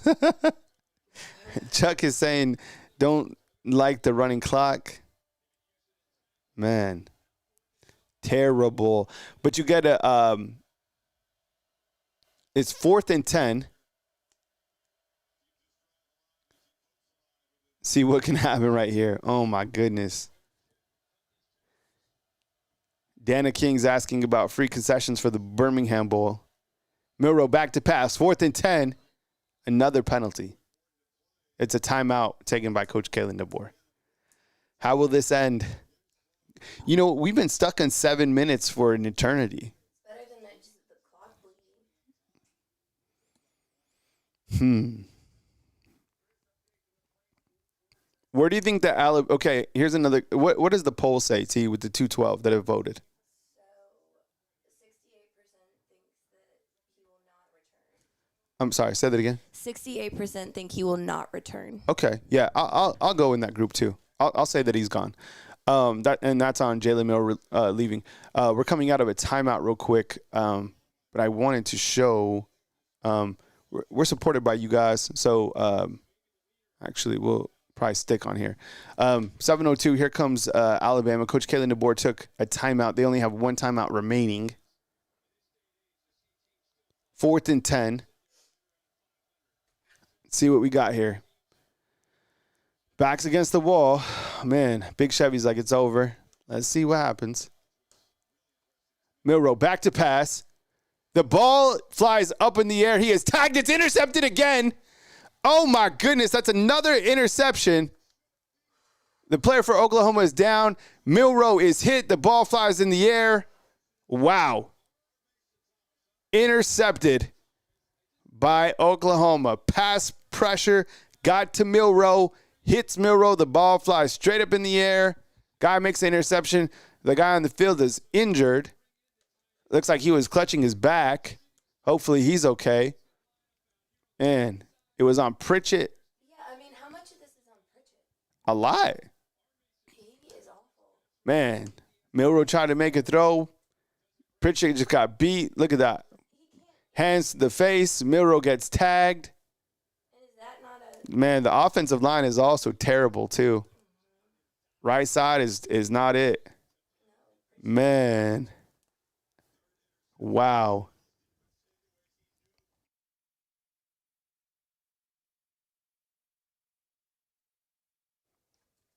Wow.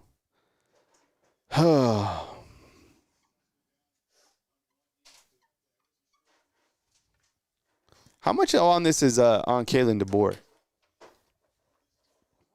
putting the players where they are. Yeah.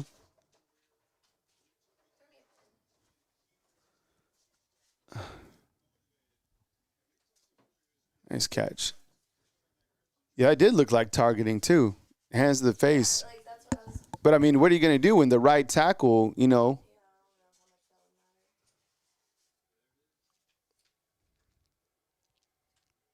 You got to, man, this guy got really injured. Like his back got. Is he okay? Yeah, that's why I was asking. How much is this on Kalen DeBoer? All of it? All in DeBoer? Because it seems like he kind of goes under the radar. It seems like people are just like, it's his first year. I know I talk about that frequently, but I see that. You know, people are like, you know, well, it's just his first year. Connor's saying, what happened to Bama from the past 3 weeks? Yeah, good point. Oklahoma beat the you-know-what out of them. Appreciate the super, Connor. Thank you so much, man. All right, 6:53. CD, I don't know why the face mask wasn't called on that. Clearly, you got hit right in the face. Oklahoma running out the ball. It's going to be a 2nd and 10. This is our super chat leaderboard. We're supported by people like you, by subscribers like you. So thank you so much. Case, Adam, Jarvis, Rams and Roses, Connor, Jeff Merriman, DK, Spencer, Craig, Joe. I appreciate you guys. Thank you so much for supporting the channel right here on Bama Football on YouTube. We appreciate you guys. How far here, I have another question for you. How far do you think that Alabama will fall in the rankings? How far do you think Alabama will fall in the rankings? I think in the AP rankings, they're 7th. In the college football playoff rankings, they're 7th.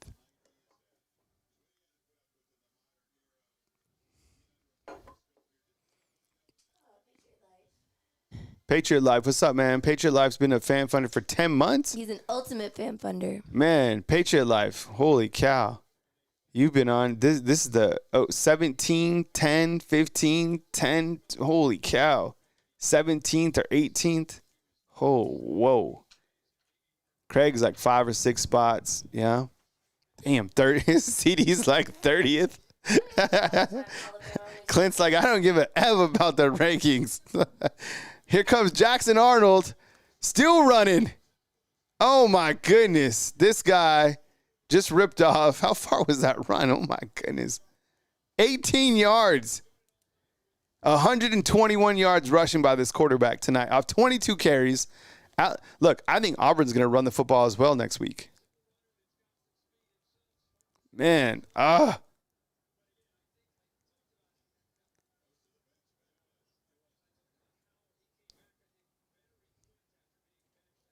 Timothy's like, today was crazy. Once I saw Ole Miss lose, I know we are done.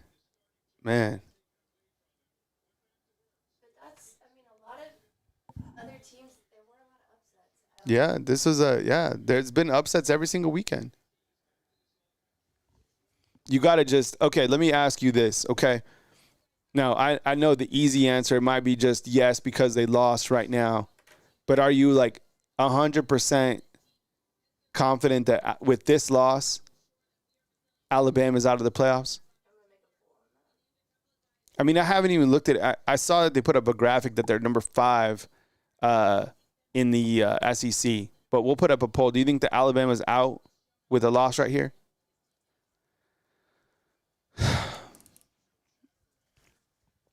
I think, yeah. I think that the lack of execution on each side, shoot, you could even see special teams too with the shank punt. How are you playing lately? Yeah, everyone's like, duh. The boosters, duh. 100% out, right? Yeah. Duh. I like the duh answers. What is it? Is this a 90%? 94, 93, yeah. Damn. Yeah, they're out. Shoot. What playoffs? 2-5-1. I love that avatar. I mean, then you... But... No, Spencer Rattler's like, Spencer Rattler's in here? How's what's up? He's like, no shit. Oh, my God. Patriot Life. Roller coaster year, man. Oh, man. Jeff sent with a super chat. Jeff Merriman. T, you want to read that out? Yeah, Jeff saying, I don't really blame any of the players if they leave this coaching nightmare. This is one of the worst Bama performances ever. 100%. Yeah. This is bad. This is really bad. And the thing about it is, like, well, will we see urgency from Coach Kalen DeBoer? Like, what do you even say after this? Because I think these are the things that I'm worried about. I'm worried about losing the locker room completely right now before the biggest rivalry game. I'm worried about it not being a cool school anymore. Like and that affects recruiting, right? Mm-hmm.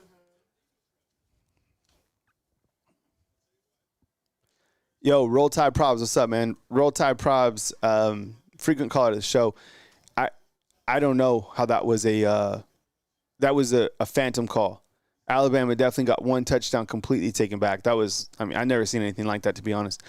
Yeah, so I guess we should be, 10 to 24 to 10? Yeah, it should be 24-10. And then, you know, Ryan Williams stepped out and they decided to kick the field goal, right? Mm-hmm. So, but Oklahoma, I mean, you could theoretically say that they should have 31 points. I mean, they dropped a pass in the end zone, right? But no, they dropped a pass, right? Like, whereas Alabama literally.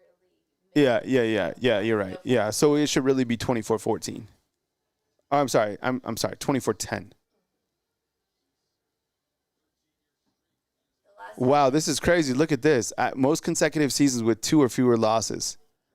Wow. So DeBoer comes in his first season and but I still don't think that fans will be hard on Coach Kalen DeBoer. I really don't.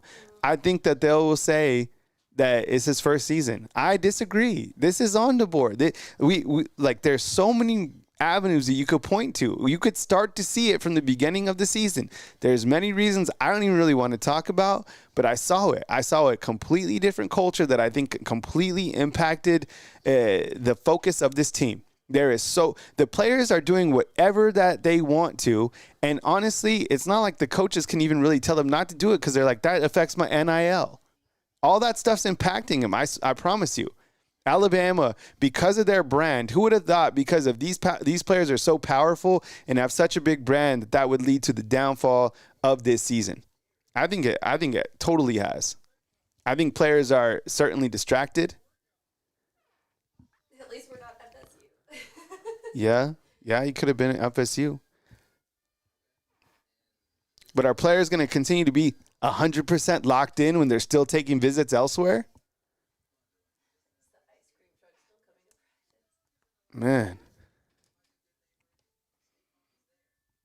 that's the other thing. I mean, it could always be worse too. I mean, look what's happening to FSU. Man. So what are they? 10-3 on the season? Who knows? I have no idea what even bowl game this puts you in. I guess the last time that I went to go see Alabama in like a non-playoff game, I went to the Citrus Bowl in Orlando. I guess that was the year when they played Michigan. It was Nick Saban versus Jim Harbaugh. Man, didn't score a touchdown. Oh, can someone look this up? When is the last time that Alabama didn't score a touchdown? Jamie, what year? That LSU overtime game, 2011. But they won, right? Yeah, but in overtime, yeah. Jamie was just asking the same question. Did Kendrick Law, is he just done? Or did they just not, like, I'm serious. Did he not, what happened to him? The Mayo Bowl? No, I have no idea. I haven't even looked at where they would go. Actually, no, we lost that game, Kyle. Did they lose that? 11, yeah, but that's the year we went back and replayed them in the playoffs or the national championship. Oh man, this game sucked. Yeah, because it was 9-6. Let's order a pizza. This game sucked. Yeah, Pizza Hut's solid. Tidy Bowl. Honestly, Kendrick Law is never a factor, man. 100%. They don't use him at all. He's dropped some passes too. I was just curious, like, where he is. Think about Kobe Prentice, man. The guy comes in, 1 catch, 14 yards. I told you. Look at these stats. Jam Miller, once again, 12 carries, 45 yards. Justice Haynes, 3 for 18. Wild. Bill F. and Murray called this a long time, man. Yep. Bill F. and Murray was the only person I think I talked to that knew. Wow.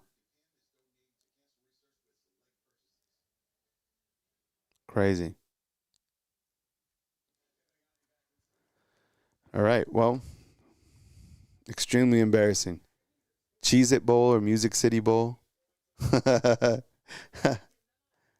Marco's. You know what? Marco's Pizza? I don't like it. Yeah, or more Hungry Howie's. Yeah, Hungry Howie's. That's the spot. 3 points. Oh, my goodness. 3 points is absolutely just ridiculous. Yeah, so here you go. It's 2 minutes left. Remember, after this, I'll do an instant reaction and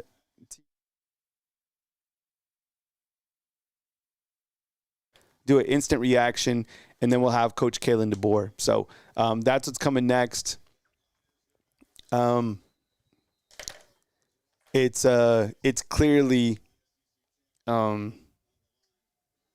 it's disappointing on so many ways. I mean, it impacts a lot of different things.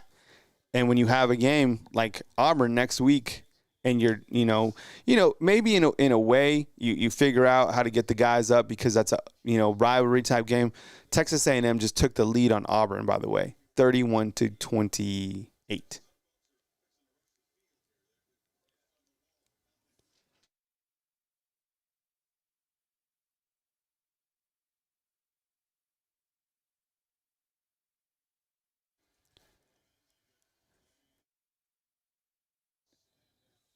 It is 31-28. We're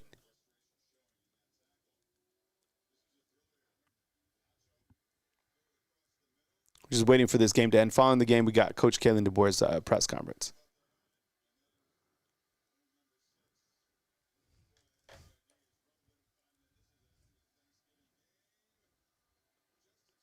And my internet is not working on this side.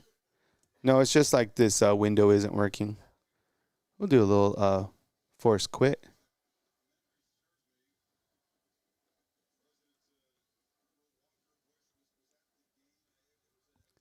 You got 28 seconds, so the game is over. We'll start our instant reaction here in just 1 minute.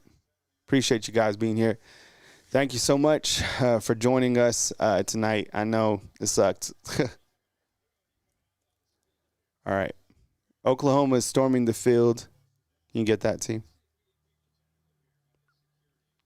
All right. Instant reaction starts in 3, 2, 1. Fam, it's Kyle Henderson, Bama Football on YouTube. Fans are storming the field. It is 24-3 as Oklahoma has just embarrassed the Alabama Crimson Tide. Absolutely embarrassing. On a scale of 1 to 10 inside the comment box, how disappointed are you with the execution of this team? Please post it inside the comment box. I'm going to show you some stats. Viewer discretion advised. This is not good. Let's start on the offensive side of the ball. Offense, what offense, right? When you look to the stats of this team, my goodness, was it a terrible performance. Jalen Milroe, 11 of 26, 164, and 3 interceptions. 1 interception that was returned for a pick 6. 2 costly interceptions in the third quarter that really impacted this overall team. It wasn't Jalen Milroe's night. I thought that Coach Kalen DeBoer should have pulled him. It's always a polarizing topic. I want to ask you right now, do you think that Coach Kalen DeBoer should have put in Ty Simpson in the second half of this game? It seemed to me like they continued to force Milroe to run the football. And as I said in an earlier video, that this offense is completely just predicated around Jalen Milroe. He had 15 rushes tonight for 7 yards. It went absolutely nowhere. Oklahoma came into this game with the 23rd ranked defense.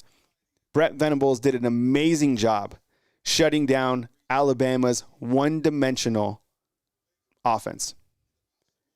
Now, there were a couple bright spots on offense, not many. Ryan Williams, a young man, looked like he made a touchdown, stepped out of bounds. That play was absolutely ridiculous when he hit the spin on that dude. Now, Jalen Milroe did throw a bomb to him, and Ryan Williams comes down with a touchdown later part of the game. I have never seen a play like that be called, and Alabama absolutely got robbed 1 touchdown. Would that have made a difference? No, probably not. But shame on the officials for missing that call. They completely missed the call right there. Let's talk about the key factor on the defensive side. Could not stop Could not stop. This is probably one of the most embarrassing things right here. Is that Jackson Arnold, this is a quarterback, ran the ball 25 times for 131 yards. Xavier Robinson ran the ball 18 times for 107 yards. In total, Oklahoma ran the football right here 49 times for 260 yards, okay? Jackson Arnold, light work throwing the football. 9 for 11, 68 yards. When we look at the stat comparison of these two teams, embarrassing to see a team like Oklahoma, a team that is not even ranked, another loss to an unranked team, completely dominate. They dominated Alabama. Alabama didn't score a touchdown in this game. Think about that, okay? 325 to 234. Alabama was limited to 70 yards rushing. The Sooner Stampede is out there.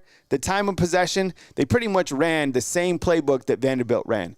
Kane Womack couldn't stop it. And I feel, honestly, I feel that with poor performance by Jalen Milroe and Nick Sheridan being over his head is really hurt this team. Alabama now has 3 losses, okay? I asked this before, but this is my live reaction. Do you think that Alabama is out of the playoffs? 100% Alabama is out of the playoffs. They lost to an unranked Vanderbilt team.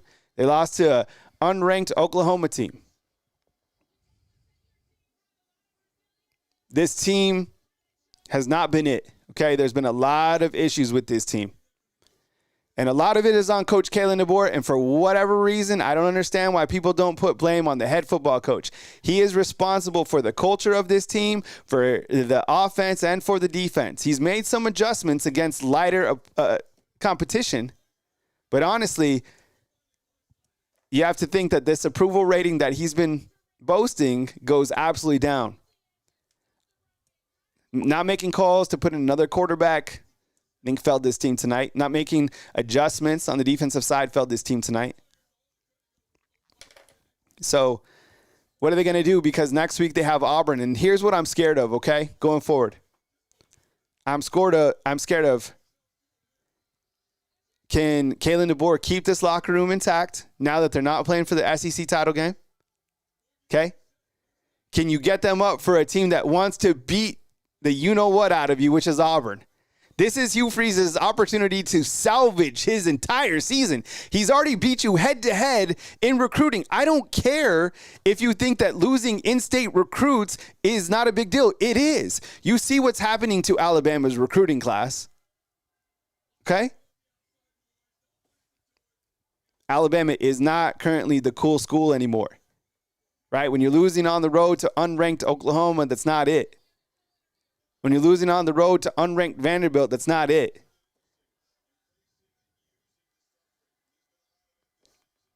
I don't know what's going to change. I don't know if anything will change. I'm not going to buy this is the first year with Coach Kalen DeBoer. No. He has so many weapons on this team. What happened to Kendrick Law? I didn't even see him tonight. Kobe Prentice comes in one time. And you know what? One of the biggest issues I have with this team and Nick Sheridan is the fact that they do not run the football with the running backs. They run the football with the quarterback, but not with the running backs. Jam Miller, 12 for 45. Justice Haynes, 3 for 18. Justice Haynes has 3 carries for 18 yards. Alabama losing to Oklahoma is honestly embarrassing. Embarrassing. Texas took Oklahoma to the woodshed. I'm curious to see if people hold Coach Kalen DeBoer responsible for this loss. It's not it. And if you think that things are going to be okay and fine, I don't know. But this isn't good. This isn't the standard. The standard is having a culture that can block out rat poison. Huge loss. Defeating loss. A sad loss. If you've watched Alabama football over the last, decades, you've understood that they go up and down. But the foundation that Coach Saban left here in my opinion, was pretty much untouchable. Huge disappointing loss. And I think that, it's up to this team to figure out how they want to finish the year. But I think the biggest challenge for Coach Kalen DeBoer right now will be retaining the locker room. Because I think handlers on the outside will start to tell you and start to tell the players, hey, Coach Kalen DeBoer isn't it. He can't win on the road. Did you know this? Coach Kalen DeBoer is 1-3 in SEC football on the road. Can't be soft, man. In the SEC, you gotta come with it. I think a lot of this is on Coach Kalen DeBoer. I might be the only person to say that, and I probably catch flack for it, but I think this is directly on Coach Kalen DeBoer. Sorry. I really do. And I think, the second half, that's on Jalen Milroe too. You got to make a change to the quarterback, man. And I'm not saying for the rest of the season, I'm saying to jumpstart the offense. But I don't know. Some people don't want to talk about that. I appreciate you guys being here. Please drop a thumbs up on the video despite it. I'm a content creator. This is my livelihood. Appreciate you guys being here. Kyle Henderson, Bama Football on YouTube. All right, that's my live reaction. So I'm still here with you guys. Coming up next is Coach Kalen DeBoer's press conference. So as soon as we have the press conference, I will cut to the press conference. So I'm just doing some work behind the scenes right now. But go ahead and go ahead and post your biggest issue with this game tonight inside the comment box. List 2 to 3 issues about this game. Why do you think that Alabama was beaten tonight by Oklahoma? I'm doing some work on the back end. All right. And as soon as Coach Kalen DeBoer goes live, we'll get it.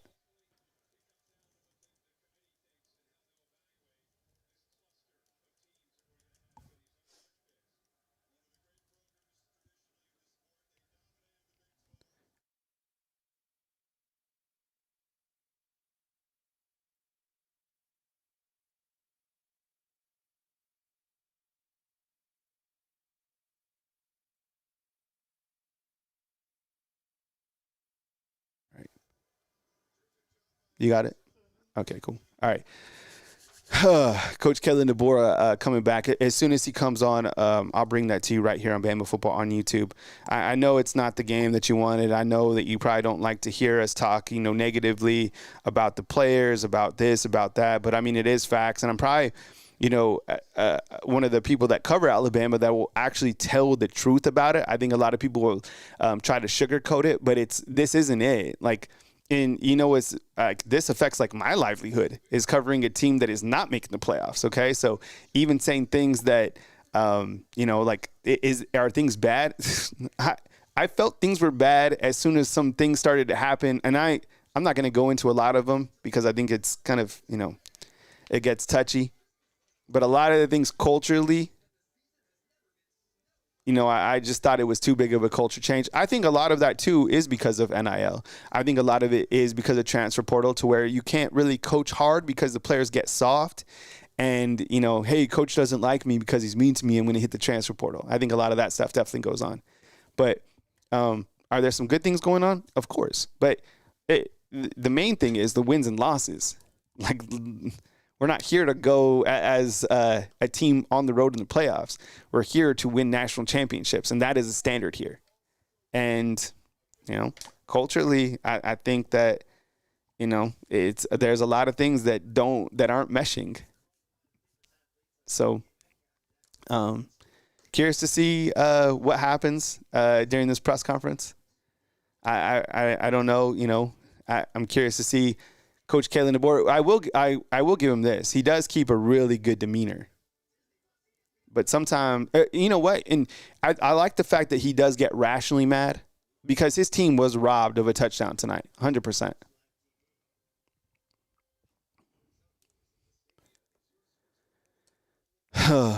And the assistant coaches, it's going to be a challenge for all these guys right now that they've never seen before because the transfer portal window is coming.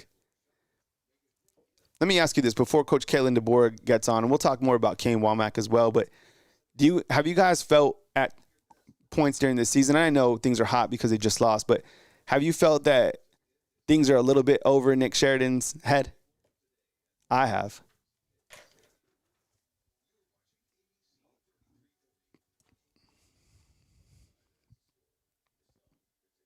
Wow, that was terrible performance.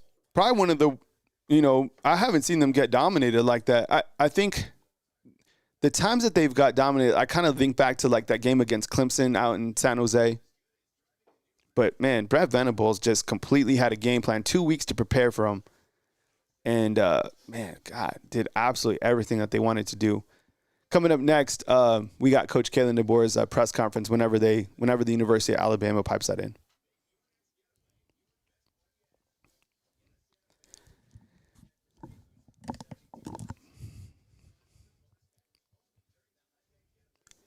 Yeah, EJ, what's up? I see you inside the comment box. Yeah, I certainly think that the offense is totally Jalen Miller. I said that. I mean, you guys have seen those posts by me, on the videos. I think that the offense is 100% Jalen Miller.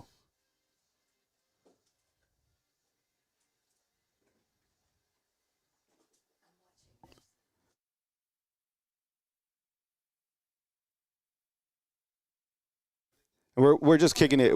I'm looking at my phone. We're about to get Coach Kalen DeBoer here. So here in a second. So yeah. And as soon as Coach Kalen DeBoer comes, I'll put it on the screen and then I'll zoom out. So just please stand by. As you could imagine, I got a lot going on too with cutting up things and whatnot. So crazy. I mean that was terrible.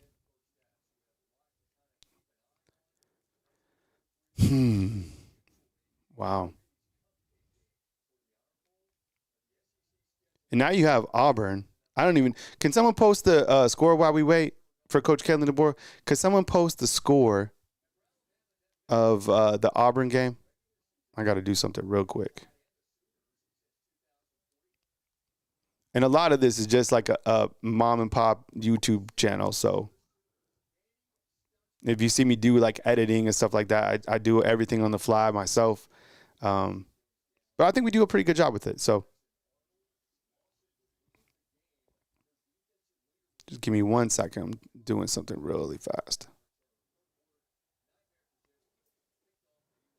Man, what a terrible, terrible night. Coach Kalen DeBoer coming up. Just hang tight. Be right with you guys.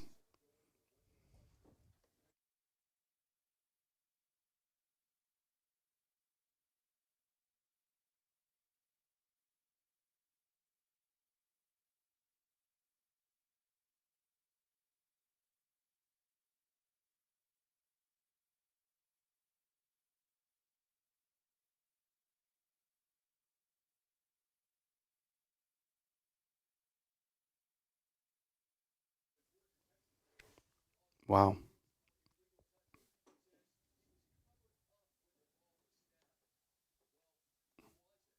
Was there anyone out there, like big time college football analysts, that picked Oklahoma to beat Alabama?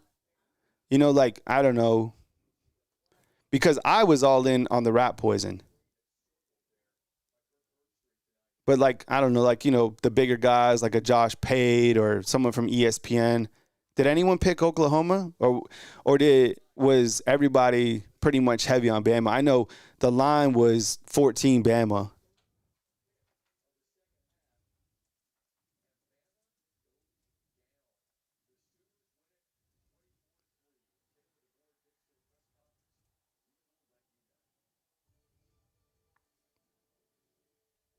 Yeah, as soon as Coach Kalen DeBoer is up at the podium, I'll bring it to you guys.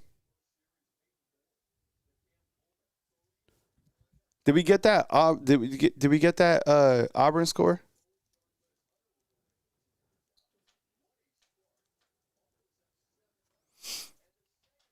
Stand by for Coach Kalen DeBoer. It should be, I don't know, any points in time. So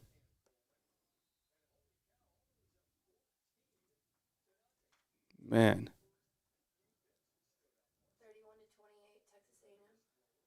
31-28 Texas A&M. All right. Oh, wow. So it's down to the wire. Got you. What's up, Wiregrass? I got your text, man. Appreciate you. And as soon as Coach Caitlin DeBoer gets to the podium, we got you covered. 1 second.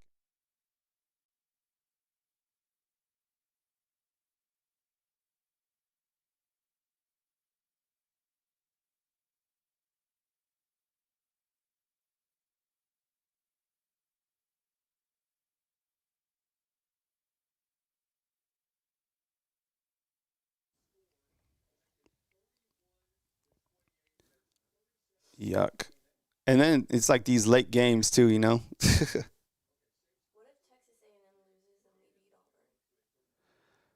I don't know. I haven't even had a chance to look at like scenarios or anything like that. All right. 1 second. We're live, guys. Hang tight.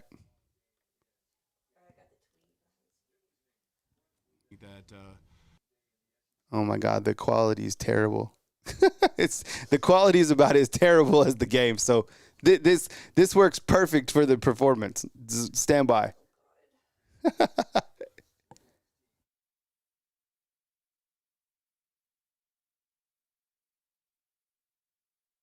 Extremely disappointed, frustrated. Just we worked.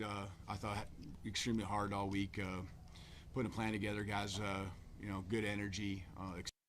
Excited to come here on the road, and we gotta play better. We gotta be better in all ways, and there's some simple things, uncharacteristic things I think that happened early in the game where we didn't get the momentum on our side. And then really it comes down to the first half. Them scoring a touchdown, and then.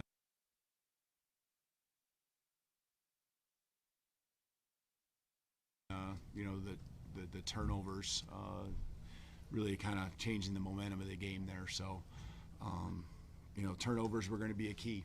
We said that coming in. We knew taking the ball off them like we did early was going to be big.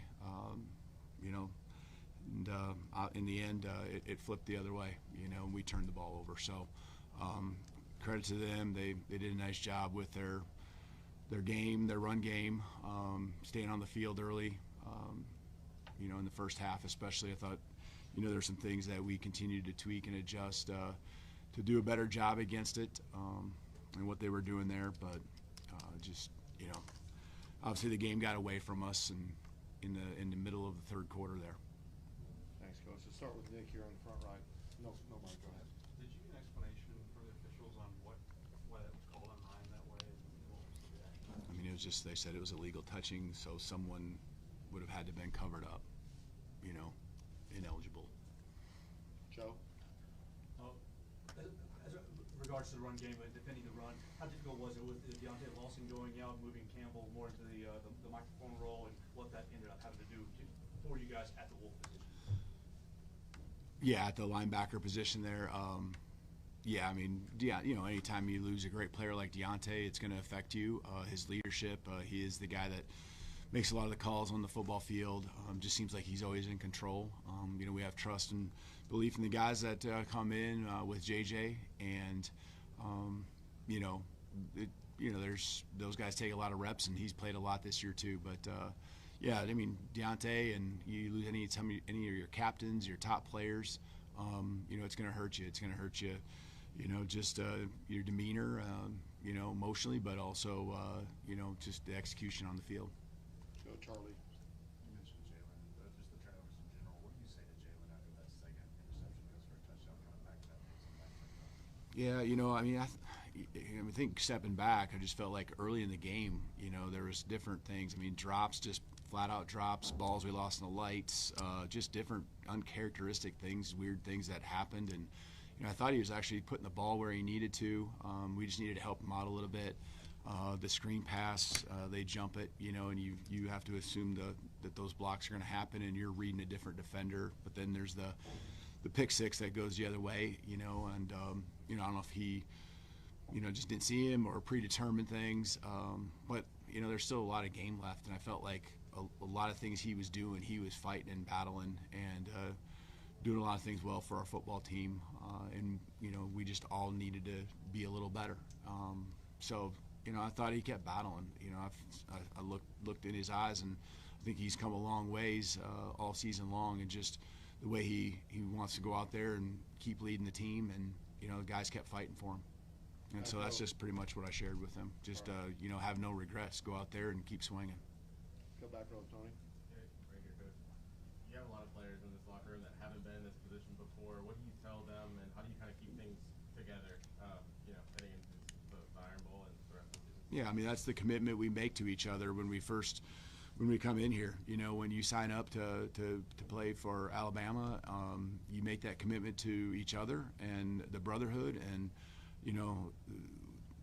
there's nothing in that room right now that says that there's anyone saying it's someone else that needs to be better. It's win and lose as a team, and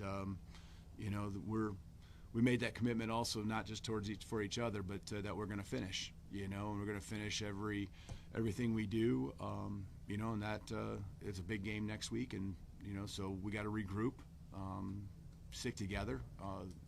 The right things are said in there by the guys, as much as they're hurting, and just keep playing and have pride in who we are and finish the job. Staying on back row, Colin. Do you have an idea of what, I guess, Deontay Lawson's status is? I don't. It's going to be a lower extremity injury. We'll evaluate further here. We're going to get back. Go ahead, Chase. The running game, Coach, was 30 for 70. Did you see the offensive line struggle or something else that led to that? Well, I think I have a lot of confidence in what we can do running the football, but I also think you got to credit a little bit of who they are and what they do defensively. We knew it would be a physical game, just some times where we got to stay on blocks, maintain blocks. In the second half, again, the game gets away from you. Some of the things that we just weren't quite as clean on maybe in the first half, and you want to be better at, you're not able to call, and then the penalties there in the fourth quarter get you behind the sticks as well. So it becomes a pass happy game, to try to catch up and lengthen the game to try to give yourself a chance to win. But we didn't run it as well as we would have hoped early in the game. And I think it's a little bit of both. I think usually what I've seen from us is that the 2 or 3 yard gains become 4 or 5 and some game breakers, and we just never got to those game breakers because we didn't get a chance to really hammer away enough with the normal down at distances and the normal flow of a game. Last two questions. Go ahead, Eric, on the far right here, Coach. Coach, I wanted to ask you about Jackson Arnold's quarterback run game and also Xavier Robinson, the way he was able to just be a physical runner tonight. Yeah, I mean that was the story for them. Was those guys, inside, outside, different ways. Just moving the chains and then hitting the explosives that they had, and so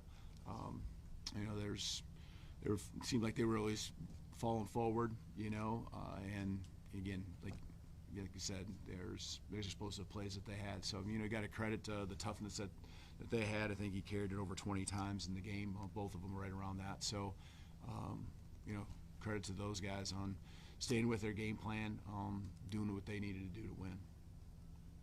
Let's go to the last question right here. Coach, you mentioned the things that they did to make things tough. What were some of the specifics with Jalen and I guess what made life hard for him and you guys tonight? Well, I go back again. I mean, I felt like there were some things that are pretty easy that we just didn't happen for us too. Just short little concepts that would have moved the chains, easy throws and catches, some drops early that take you off the field, some third down conversions that we missed on, an explosive play where again the ball we can't find it, and those were some of the momentum things that early in the game kind of took the wind out of our sails a little bit, put them on the field. They kind of start churning the yards on the ground, winning the time of possession there, and just we couldn't get over the hump tonight, and that's the unfortunate thing. All right, thank you, Coach. Yeah, thank you.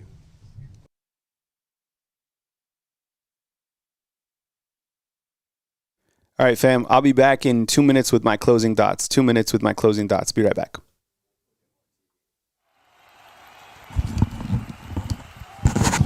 Oh, man. You know what, fam? I got to close it up now because I got to go boost the audio for Coach Kalen DeBoer. It was really low. I appreciate you guys being here. Thank you so much for the super chats. Thank you so much for watching this video. I know this wasn't the way you wanted it to go, but I got work to do, so I got to boost that audio for Coach Kalen DeBoer. I appreciate you guys being here. Thank you so much. Who knows? Maybe I'll pop up later tonight or in the morning, and we'll talk more about this. But tough loss for the Alabama Crimson Tide.